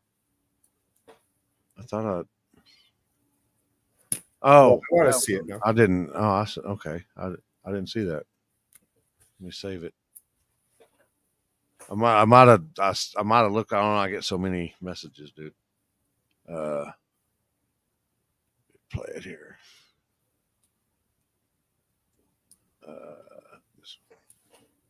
All right. And it's processing. There it goes. Dude, I love wieners. Yeah. Everybody said that. That's Little Limpy. I said, no, that fucking motherfucker furthest away from fucking Limpy right there. Yeah, Limpy's fucked up. Limpy might have been smoking his own supply. Yeah, see, he claims he went slower when he was running Frankenstein than he was. Yeah, all those next cars were flying this weekend. That was pretty cool to watch. It was pretty awesome to watch Ryan and Joey go back and forth at I-29. Yeah. That's what Tyson sent me. He sent me the video from Friday night. Somebody asked me when I was up in Utah this past weekend, which if you ever go out there, I highly suggest going to Vernal. It's about 45 minutes from Colorado, from the Colorado state line, but it's up there. Beautiful scenery on the way out there. But they got the drag strip up there. It reminded me so much of Decker Boys, like the way the surface kind of is, but it's at night. It's fucking no prep. It is fucking no prep. But during the day, it's kind of fast. But it was a good. It's that'd be kind of cool. You know what I mean? Diamond Mountain Raceway or something like that. I think to have to try to tune for that. Yeah. I don't know. I want to go out. I want to go out west some here soon. Yeah. Our biggest goal this year of something we haven't done yet is Texas. Compton. Yeah, that'd be sweet. Is that still like okay in nowadays?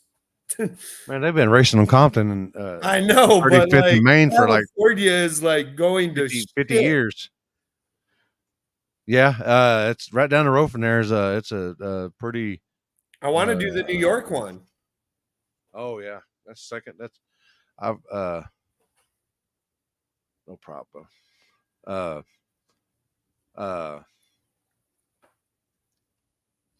what was I saying? I'm gonna hit it off this. Hold on.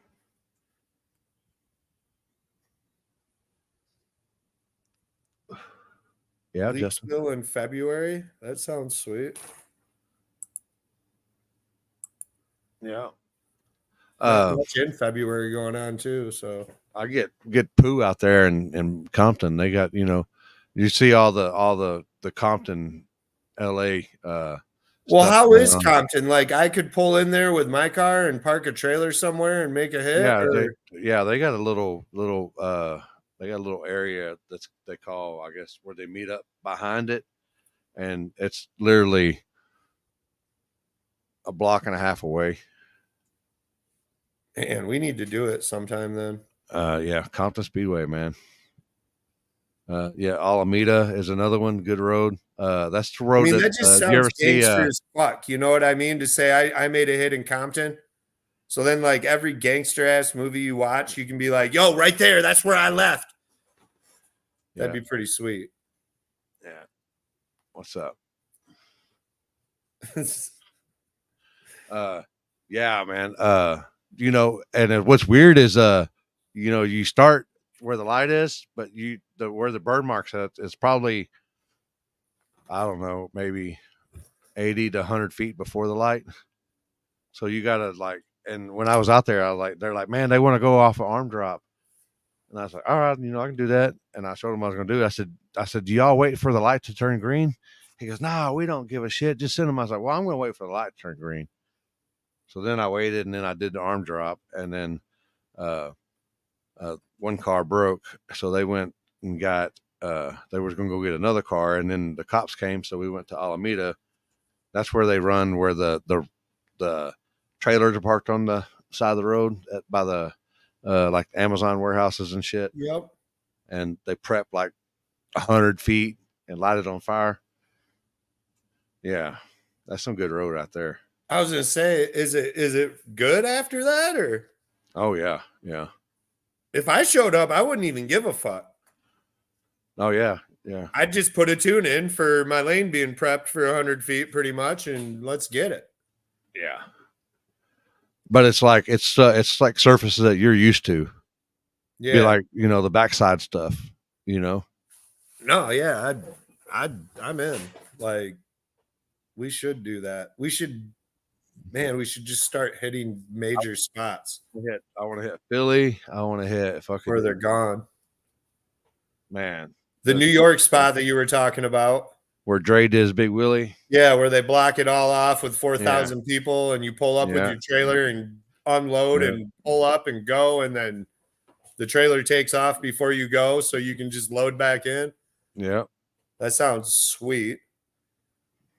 Yeah, we should just spend next year going to the coolest spots there are. Here's that lottery, boy. I'm going to, y'all won't know. Y'all won't know, but there'll be signs. Yeah, my shit on a container ship. And then I definitely, number one bucket list is Sweden, of course. I think that'd be amazing.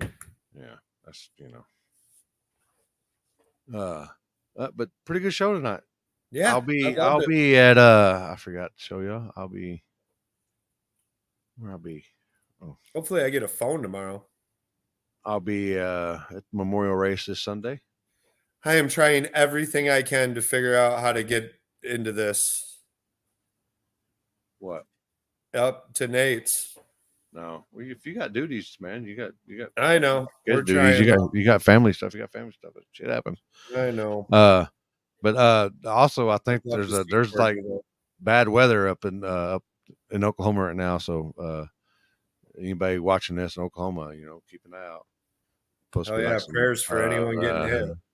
Some major tornadic activity tonight or something like that. I heard that there was a fucking massive tornado over the weekend that hit somewhere in Oklahoma that's supposed to be like the highest or the most powerful tornado that's ever been recorded. Dude, have you seen some of the videos of the tornadoes lately? No. Like, they look insane, like Twister tornadoes from the movie, like just gigantic. Yeah, somebody told me about when I was at Utah this weekend because on the way to Utah, I was driving in between Vernon and Wichita Falls. I was headed towards, I think it was right before I got to Vernon. I think I was in Electra or somewhere out there, but the car it was so dark outside, but then it was lightning, and all you could see when the light, the light lights up is like dark. I don't know how what other way to explain that, but it lit up, and all I could see was either a big rain cloud or more clouds inside the clouds. You know what I mean? Yeah. And the car was shaking real bad, so I pulled off at the next exit and got underneath a canopy because I didn't know if it was going to hail or what. And I looked at my map, and I've never seen black and purple on a radar map before, but I was like, man, I'm just going to stay right here until that thing gets out. Black sounds rough. Yeah. Well, when I got to Utah, there was a girl out there that said, I told her what happened, and she's like, well, this just happened in Oklahoma somewhere, and I was like, wow, I didn't know, but it's supposed to have been the nastiest fucking tornado ever. I wonder, are you using your car for that, Alan? Like, or you got a different car you're using? Who on here wants to let me use a car for sick week? Because I'm in. I've always thought that looked so cool. Honest to God, like changing trannies in the parking lot overnight, like duct taping doors on, and that's like our jam, man. If we're gonna rig stuff up, we're in. End of the month, Joey. End of the month. Yeah, man. And I'm sure you've heard 30th, all of 1st, us. 31st, and the 1st, right? Warren Woods. And I'm sure you've heard us all say it 1,000 times, but there's nothing like it, dude. Like, oh yeah. Dang, I got a really cool invite to Dig or Die, though. They're having a big invite race in October, and I'm really pumped for that. It looks like that's going to be a bunch of killers. Yeah. I think, is that the same weekend I'll be in H-Town? I got to get back to H-Town too, man. H-Town is so fun. It's just so nice to go to a place where the town is that pumped that you're even rolling in. Yeah. Let alone they let us do what we do. And I'll be in Arizona that week. The 19th, right? Is when you're going? Yep, I think so. Yeah, I'll be in Arizona that weekend. I think they're giving away $20,000 that weekend. So he's going to run 26 by 8.5s in Rowdy Radial, and he's going to run his car. Oh yeah! Wow, you have water going through your car, like you have cooling system and charging, huh? That's wild. That's pretty cool. I don't know. Maybe I could put like an intercooler or something on my shit and make it work. I don't know. We'll definitely, I will definitely be bringing safety meeting material for sure, Chuck. Mine will too. Mine should be like, I think I'm gonna be pulling mine out tonight or tomorrow, and doing final trim and starting the curing process. So they'll be ready by the time I get. I think I got some drying. Probably 5 more days, and I'll trim that up. Brittany, we will be in Kentucky at some point this year. I promise that. If it's not one of Alan's Ohio Valley races, I think we're going to try to do the backwards race at Hartshorn, or not, Hardensburg. Yeah, you still got the radiator in there. Yeah, I don't want to do all that to my car, so someone ride shotgun with me and let's take your car, or let me ride shotgun in yours, Alan, and I'll be your crew chief. Smoking one of yours right now, yeah. We just can't get pulled over, dog. I got that rosin one from the dude from Utah, Lahunakun. I forget the dude's name. Bad with names, people. But I can't get that thing to pull. I don't know. Yeah, some of the batteries suck. Well, I didn't know if I just one of them. I got to get one of them pins that I gotta, click it to heat it up to get it hotter to pull off of it, because I guess the battery don't get hard enough. But that's possible. I was like, well, shit. Just some of them suck, and then even the good ones, you get a bad one here or there. I mean, it's like anything.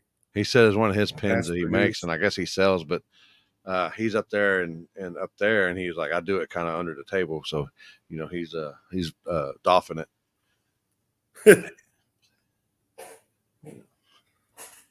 They were talking about something about Utah. You can have multiple wives or something up there. Yeah, I think that's where all the Mormons are from. There's like a crazy documentary about it.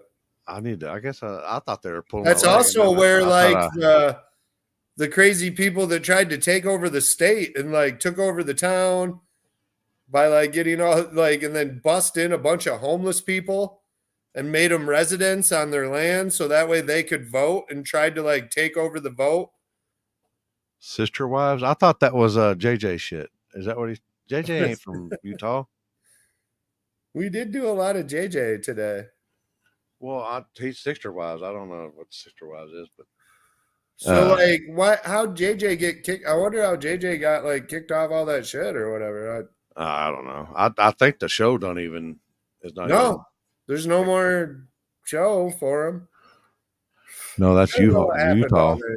Someone needs to come out and do a documentary on it or something, because I'd watch that. No, Like a behind the scenes tell all.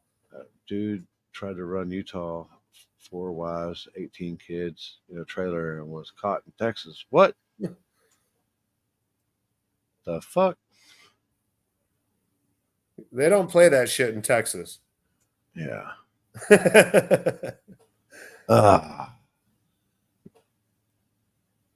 What we got? There you go. Oh wait, where'd my camp war ones go? Yeah, just don't fucking miss that race, dude. I'm telling you. Those are good too, man. Don't miss the H-Town Throwdowns. If you're in that area or can get Where's out there, my camp board? There it you is. need to be there. That one looks good too. Cream of the crop. Yeah.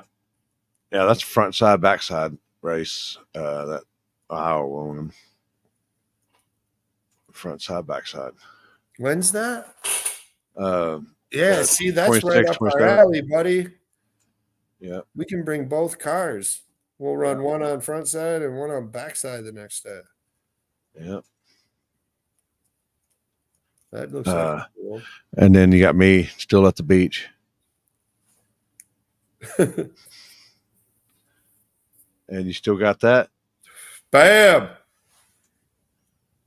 Dude, someone tried to buy the name LL Spool J tonight. Oh. Did you tell them no? I can't do that. Serious. Look at that. I'm already on shirt and everything. Yeah, I mean, dude, I can't. I can't get rid of that, man. Oh. I don't know though. I've always had this idea of like, I've got this crazy rap idea I want to do on my car, and I did have a new name for when it come out. Oh shit. So that's why I was kind of like, how much we talking here, man? Will it pay for a wrap? That's what I'm saying. Give me 10 grand. I'll grab a new front clip. I'll rewrap this thing. I'll give it the new name that we were thinking. And we'll roll with that. Who was that? That was Shay Boogie.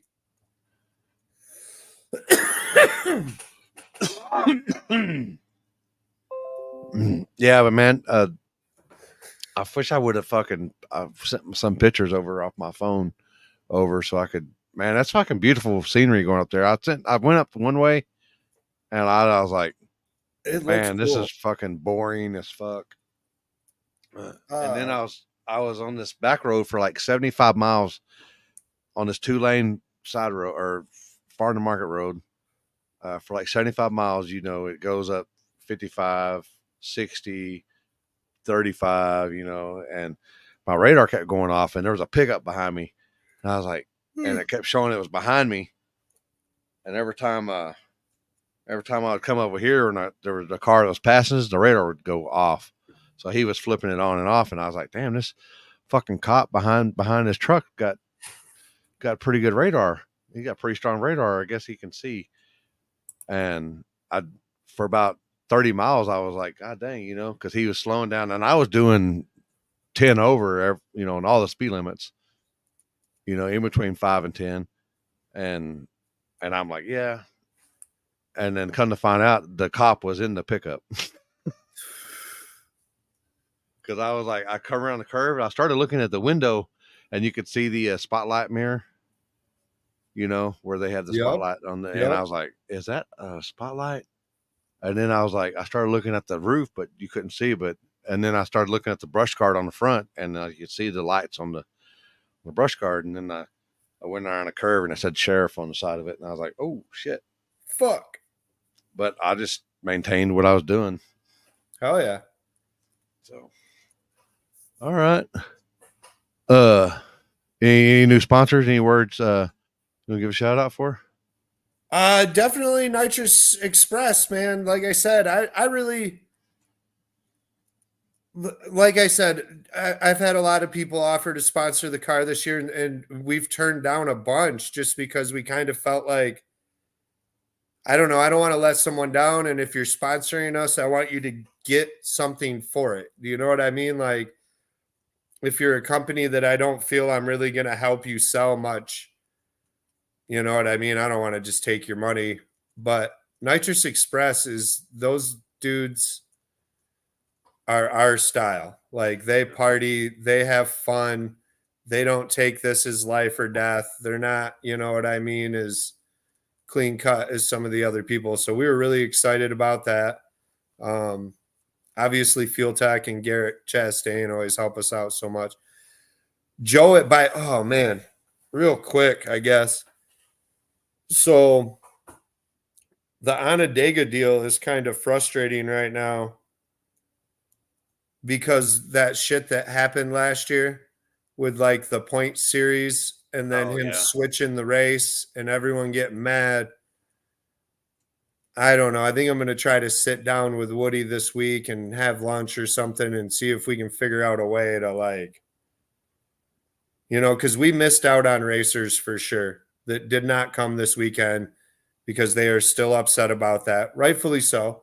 I don't think they're wrong in being mad. No. But I'd like to try to figure out a way to make it up to them or to get them back and get everyone on the same page for sure. Because like what made me think of this was like Joe at Bipolar was very upset about that deal. And he never said anything bad or was rude or anything, but they kind of, you know, said their pieces back and forth. And Joe don't really want to come there right now. And I can't blame him. Like I wouldn't want to either. I do it because it's 10 minutes from my house. And to be dead honest with you, it's a selfish move somewhat because, you know, I probably should not just do that because I get to, you know, use the racetrack sometimes and everything else. But I don't know. We got to figure something out. So I'm going to sit down with Woody or try to sit down with Woody this week and see if we can figure out a way to like, you know, earn those guys' trust back or at least, you know, squash it so we can go back to racing. And not being, you know, so jaded on it. Yeah. Chuck sent me something, but I haven't got it yet. But yeah, Joe at Bipolar, like that's where that car come from. He so many times I've been like, we broke this. We're going to be down for probably a month or so, you know, before I get money for it. They have it at their shop and he's just like, no. Come get this right now. Pay me when you have money. I know you're good for it. And then, you know, a few times on things, he's even wrote me before I even paid him back and was like, don't even worry about it. I just love to watch you succeed, you know, spend the money on your family, you know, instead of paying me back or go do this with your kids. Like Joe is one of the best human beings I've ever met in my life. Like, he's the type of guy that's very similar to like Jason Terrell from like Tin Soldiers. Like they're probably the only two dudes I know in the world that are like that amazing of human beings and never make the wrong decision. Like never, ever, ever do they like choose the wrong thing that I ever see, at least. I'm sure they've made mistakes, but Joe at Bipolar definitely does a ton. Bobby Built, like Rob and Bobby Built. I mean, that's who does everything in my garage welding wise, or putting brackets on, or moving shit around, or taking a whole entire week off work so we could make that Kentucky race. Like, he's my neighbor. He lives right down the road. I've known him since I was 2 years old. Like, Bobby's my best friend. Bobby's fucking amazing. And his wife or old lady girl, maybe I shouldn't say old lady. Vieja. Michelle. She's constantly, while we're doing all this, running and grabbing us food, rolling joints, and then Bill Steele, who just had a birthday yesterday. Bill is so awesome, man. Go dig through his page and see that stash he was rocking with old Phil. Man, dude, go look, dude. He's back with that old 71 split bumper Camaro he had that was sweet and shit. Oh, man, it's like from 90, probably 99, maybe 2000. Oh, man, that's a good photo. Jacob, and like Tony. Jacob's always the guy in the back. He's always looking at the lanes, making decisions. Jacob's awesome. Jeff Berry, who's built this new car. Mufasa. Yeah, Jeff fucking is always in support. He's always helping us out. Another awesome guy. Doug and Robbie and Jeff are who like we put my motor together in their garage and stuff. He's awesome. E's and B's. Oh, Ed at E's and B's. See, there he is right there. He has always got our backs. He's an amazing guy. E's and B's podcast every Friday. Should be checking it out. Definitely this Friday because he'll be talking about me. So definitely go listen to that. He's not really our sponsor, but I love you listen to podcasts. Chuck at On Tilt. And speaking of, he sent me some pictures of on his trip on the way back. Here we go. Look at that. Yeah, see. And that's on back from Utah. But yeah, Chuck at On Tilt, he don't actually sponsor the car, but he's always been so nice to us and like brought us safety meeting packs and helping tons of racers. What up, Sherm?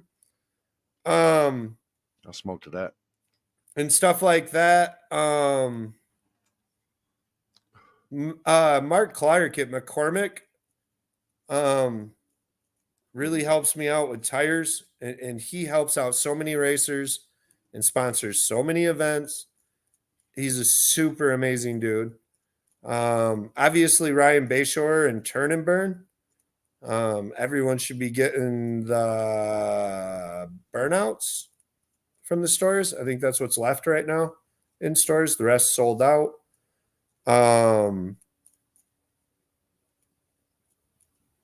Stone Depot, Kyle and Greg at Stone Depot. That's whose truck I've been using lately to haul the trailer because my trailer brakes went out. I've known Kyle for forever, like Rob. My best friend too. Just an amazing human being. I'll tell you what, just real quick. I love life right now. Like to even name off this many people that help out on my car. Are you fucking serious? Man, dude. I don't know. That's fucking awesome. But another group. So here's two people. I guess one that's kind of like the other. Fuel injection. Innovation. Kyle Swanson. That's another good group of people. They don't actually sponsor the car, but the service I got off him and the advice and all sorts of shit like that, like I'll rep them every time. Affordable Doors, Victor and Randy Stevens. And my main man Jeff Thomas at TRS. Oh yeah, dude. There you go. Like, Jeff's like my favorite human being. He's just fucking amazing. Like, so amazing. Yeah, see, Brent knows. Kyle's amazing. I think you just got on. We were obviously shouting out Nitrous Express to start this sponsor rant off there, Brent. And I'm fucking high as fuck. Yeah, I'm so high. It's taking me forever because I'm like slowly making sure I don't forget anyone. Chris Lane and Mike Stripper Glitter. So here's like a funny story. So originally at Bipolar, Bipolar was like accumulating some sponsors for us too. That's why Bipolar is so awesome. And we didn't have a prep sponsor, and I was running Stripper Glitter at the time just by choice. And Chris reached out and offered, like, hey man, we'd love to sponsor you and stuff. And I said, yeah, I'd love that, because we had hung out a ton of times at PRI and we were all buddies, so I was like, yeah, this is perfect. And offered us some like track time, at a track he had access to and all these things. And one of the other Bipolar teammates at that time, they're not anymore. They jumped on Stripper Glitter too, you know what I mean? And we were like, sweet, we'll use Stripper Glitter and this is going to be awesome. And then the next day that driver that was on our team called me and said, "Hey, my bad. Bipolar just got sponsored by Rocket Prep, which they make great stuff too. And I can't remember the owner's name right at the moment. Really good guy too, though. So obviously, like we were going to get free stuff or, whatever from Bipolar, but it was going to be Rocket Prep.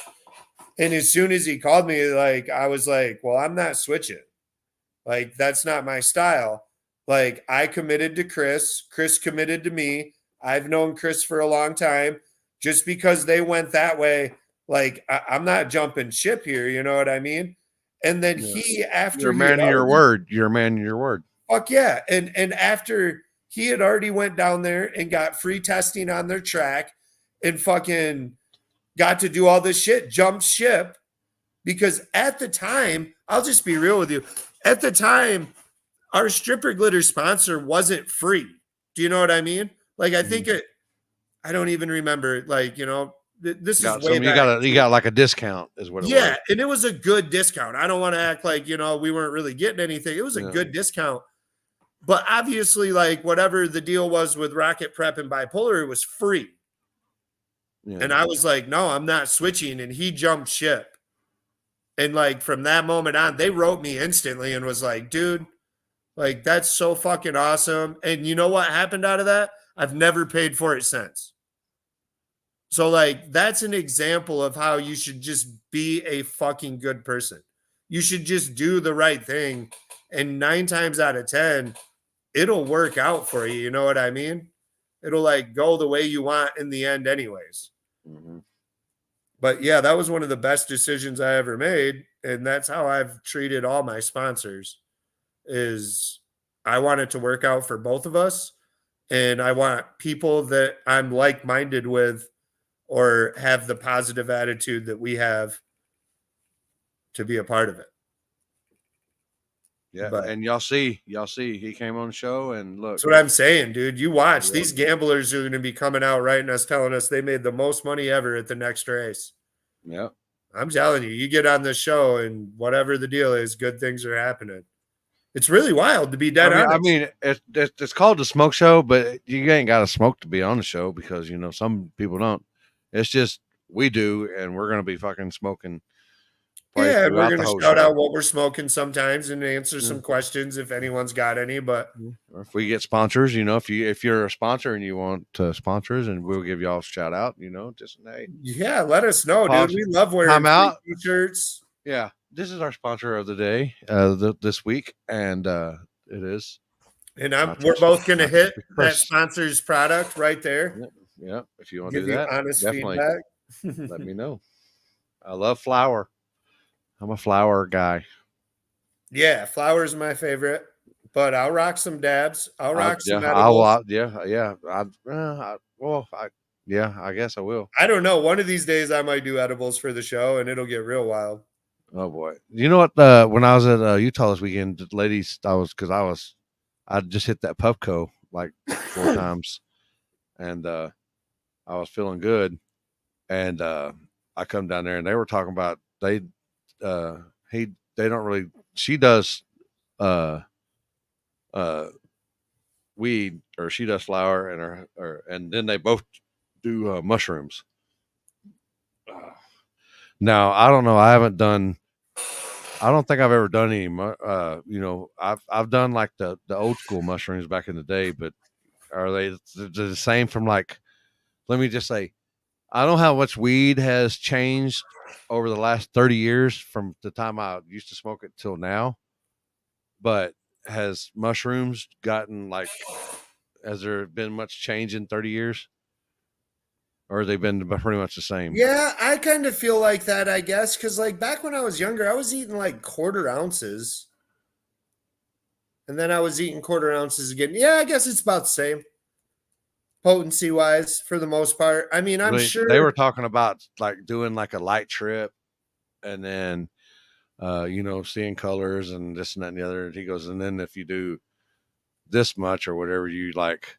I've never took mushrooms and like actually like visualized anything. Do you know what I'm saying? Like where when we've took like LSD or whatever, I've like literally like Yeah.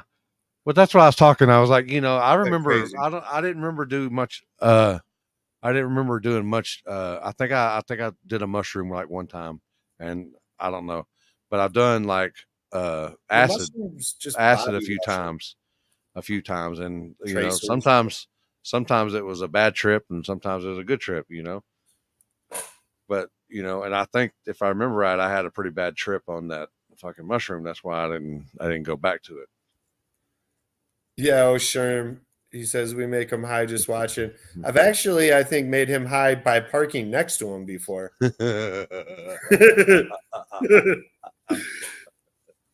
Oh man, I Dude, love you. Sherm. I can't believe Sherm like has ever parked next to me after the race at English Mountain where we blew up that barrel. This dude parked his truck right by us with confidence, having no clue of like what we really are. And dude, this barrel just blew up twice, like I like tannerite explosion style. Dude, I thought Sherm was gonna kill us. I literally thought like, I hope to God this dude don't got a That's what I'm thinking. CCW because he's walking right to his truck and unloading on all of us right now. Like, oh, I was like, so I think that's like what I'm talking about scared. back in the day. Is that's exactly like I couldn't control the shrooms, but I Yeah, could so control the okay, so I acid. was gonna kind of say that too. Like, some people are really bad on acid and some people are really good or whatever, but like I feel like I can control acid too. I can get in my head and be like, bro, you're tripping, chill out, blah, blah, blah. But what happens if you take too much mushrooms? Like your body starts like waving so fucking hard that like I don't know. It's like he said, I can't control that. I just gotta lay back and ride it out. Later, Chris. Later, Chris. Uh-oh. Oh. Yeah, he sure knows like to be very cautious where we're at and if he should park next to us. But What is 1 gram a day? What is microdosing? Opens up your mind. yeah, that stuff I believe is super true. I believe you should take mushrooms, just not trip. Like if you take 0.1 gram, I don't care what size your weight you are not going to feel anything. But it does supposedly help different neurons and stuff in your brain 0.1, fire 0.1. Yeah, and can repair your brain at the same time. I thought it said just 1 gram. I was thinking to myself, that seems like a fucking lot. Yeah, no, someone that don't do it very often, 1 gram, you'll feel something probably. But, and then he says like shrooms always made me puke. Yeah, if I eat the mushrooms, sometimes I puke too. But now a lot of people are grinding them up in coffee grinders and putting them in pills. And then you can rock it down.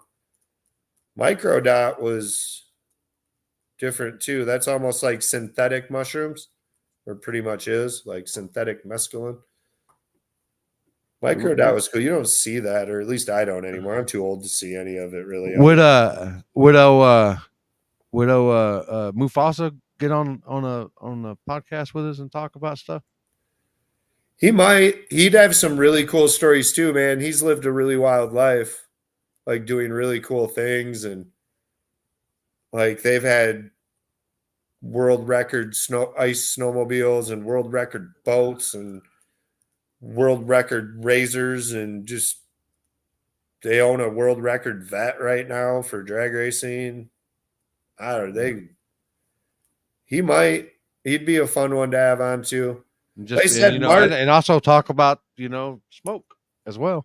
Mark would be a good one too, man. Like he has as well. Wild ass stories, dude. And he's been racing forever. A lot of people don't know that like Mark has raced all those street outlaw dudes on the street, like not on TV though, like in real scenarios. Like I've watched tons of videos. Like he's been around forever with that car all over Arizona, Oklahoma, Kansas City. Like Mark's a wild dude. Like, yeah. Let alone like little white stories that he's got. He went to Phoenix. Yep. Or actually wasn't Phoenix. It was Gila Bend. He But used he to was live from out out there. Let's say he was from out there one time, wasn't he? Yeah, he used to live there. Like they usually go there every winter. Oh yeah. They snowbirds. Yeah, kind of for a while there. I think they were. Now they got a kid. Changes things. Yeah. Best acid I've ever was a Deadhead follower. Oh yeah. Yeah, like Timothy Leary traveled with the Dead for a long time and was part of the creation of it and starting it. I don't think he invented it, but he was the one like first mainstream dude with like two other guys making it all the time. I don't know. I watched a documentary on it once. I'm probably butchering the hell out of all of it. If Maynard was still on here, he'd fucking lay it down. Like he knows all that stuff. It's huge. That's what we need to get again. We need to do something with him. Dude, Maynard would be a good dude to have on just to tell some of his stories, dude. Like, holy shit. Yeah. That boy's done some shit too, all over this country. Like wild shit before people even thought of doing some wild shit. Like, yeah. Or if y'all have if y'all have anything in the comments, y'all let us know who y'all think would be a good if we could get them on, you know. Yeah, some people say no to us just because, like I said, I don't think it's they don't like us or something. They just and it's not that we are trying to make anybody famous. We're just trying we want the lesser known people that, you know, the people that, you know, are overlooked, I guess. Because they're Easenbees is right too, man. Like Andy knows every single thing there probably is about cannabis, pretty much. Like all aspects. He honestly, like I said, when we first started that lab, there was like 10 people in this whole entire world that were making diamonds, and he figured it all out on his own without one person giving him any fucking advice. The only thing that got him going was I took a gigantic account with a really important person and told him we could make it all into diamonds and forced him to try his idea. Like he'd talked about it for like 4 weeks, man, and I got sick of hearing it. And finally, like I was like, all right, we got really good stuff. We got a lot of it. Yeah, we'll do it. And then I told him, we got to make it into this. And he was like, no, dude, what did you?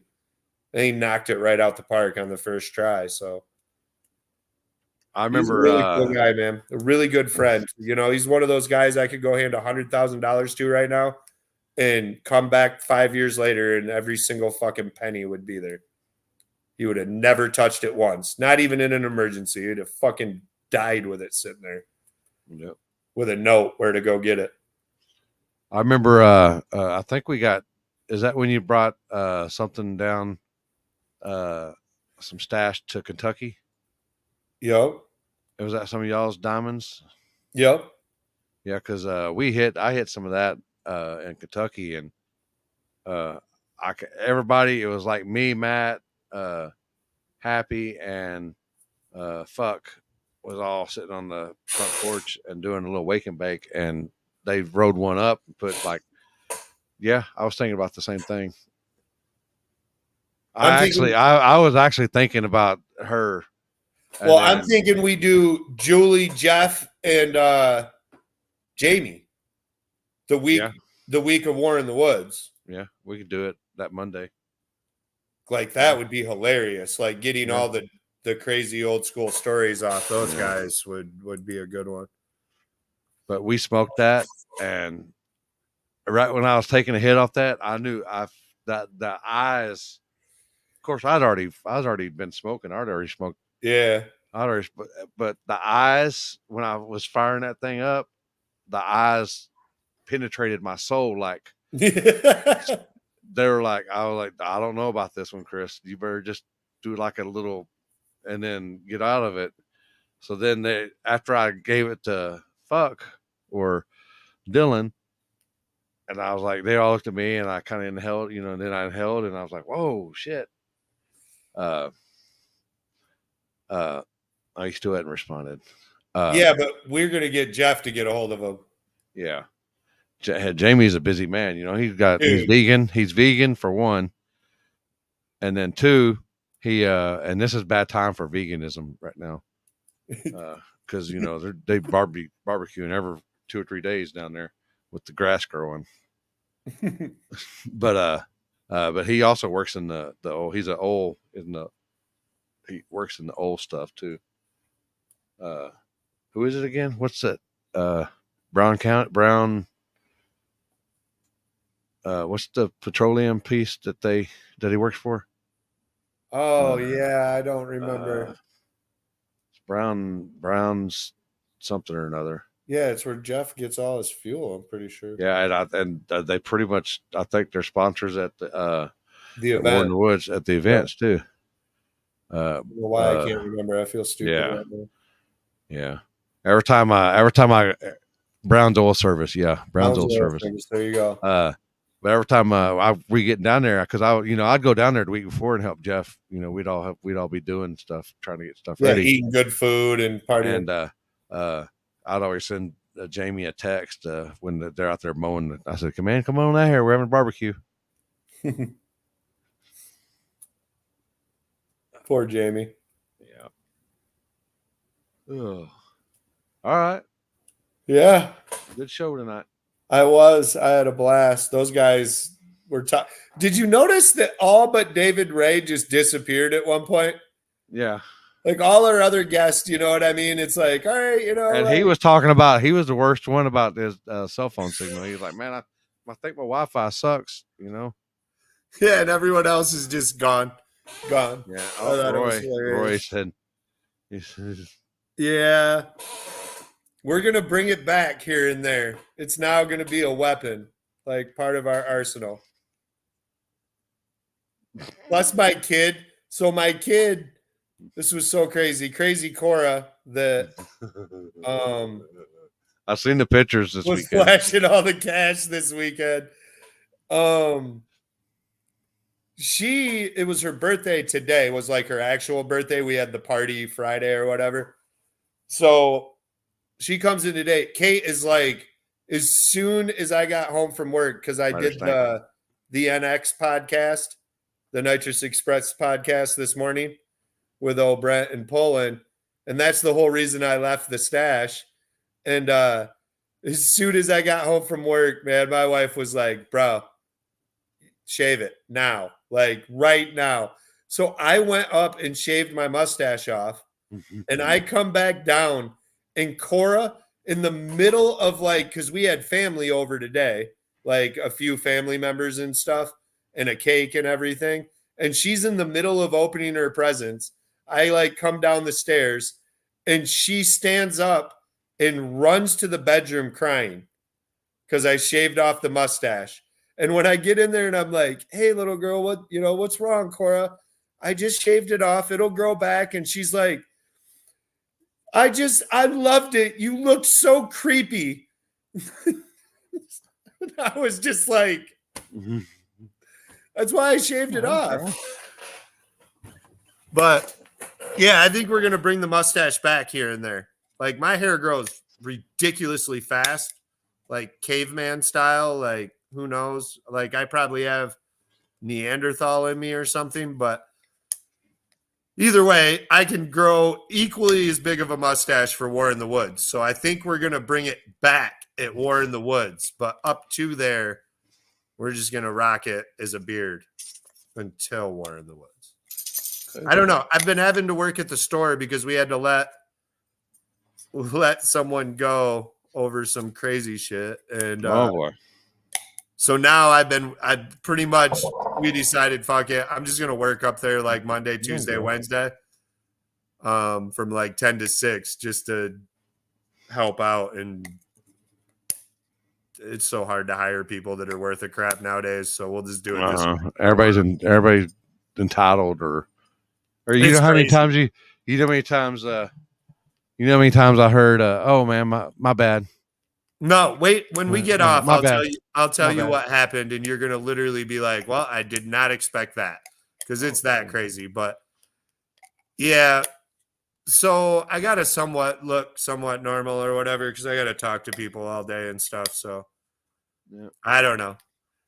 My hairstylist told me you can't ever trust a guy with a mustache. especially when them stranger danger ones like that. Yeah, and so that's why I figured when we show up to War in the Woods, I don't want anyone trusting me. So when they come up and they're like, "What'd you run?" and I'm like, 420s, and then the next person comes up and I'm like, "Dude, I couldn't get out of 530s. The track's horrible." Don't trust me at War in the Woods, man, because I'll be fibbing. All right, people. See y'all next week. Have a same good one. time, same bat channel. Yeah, it's 8:30, man. I'm so sorry for everyone that wants it earlier, but there's another live feed of a guy that I really like, and we give him a good hour every week before we start ours. So it'll always be 8:30.